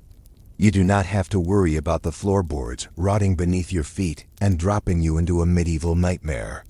And you will never, ever have to listen for the squeak of the dung cart rolling down your street at 2 in the morning. You are surrounded by the invisible magic of modern engineering. You are safe. You are clean. So pull the blankets up a little higher. Let go of the stress of your day. It's certainly nothing compared to the stress of a 14th century night soil man. Just let the cool, fresh air of your room settle over you. Sink into the mattress. Take a slow, deep breath in, and let it out. The castles are empty, the great stink has blown away, and the history books are closed for the night. Just let yourself drift off into the quiet dark. Good night, guys. I'll see you in the next one.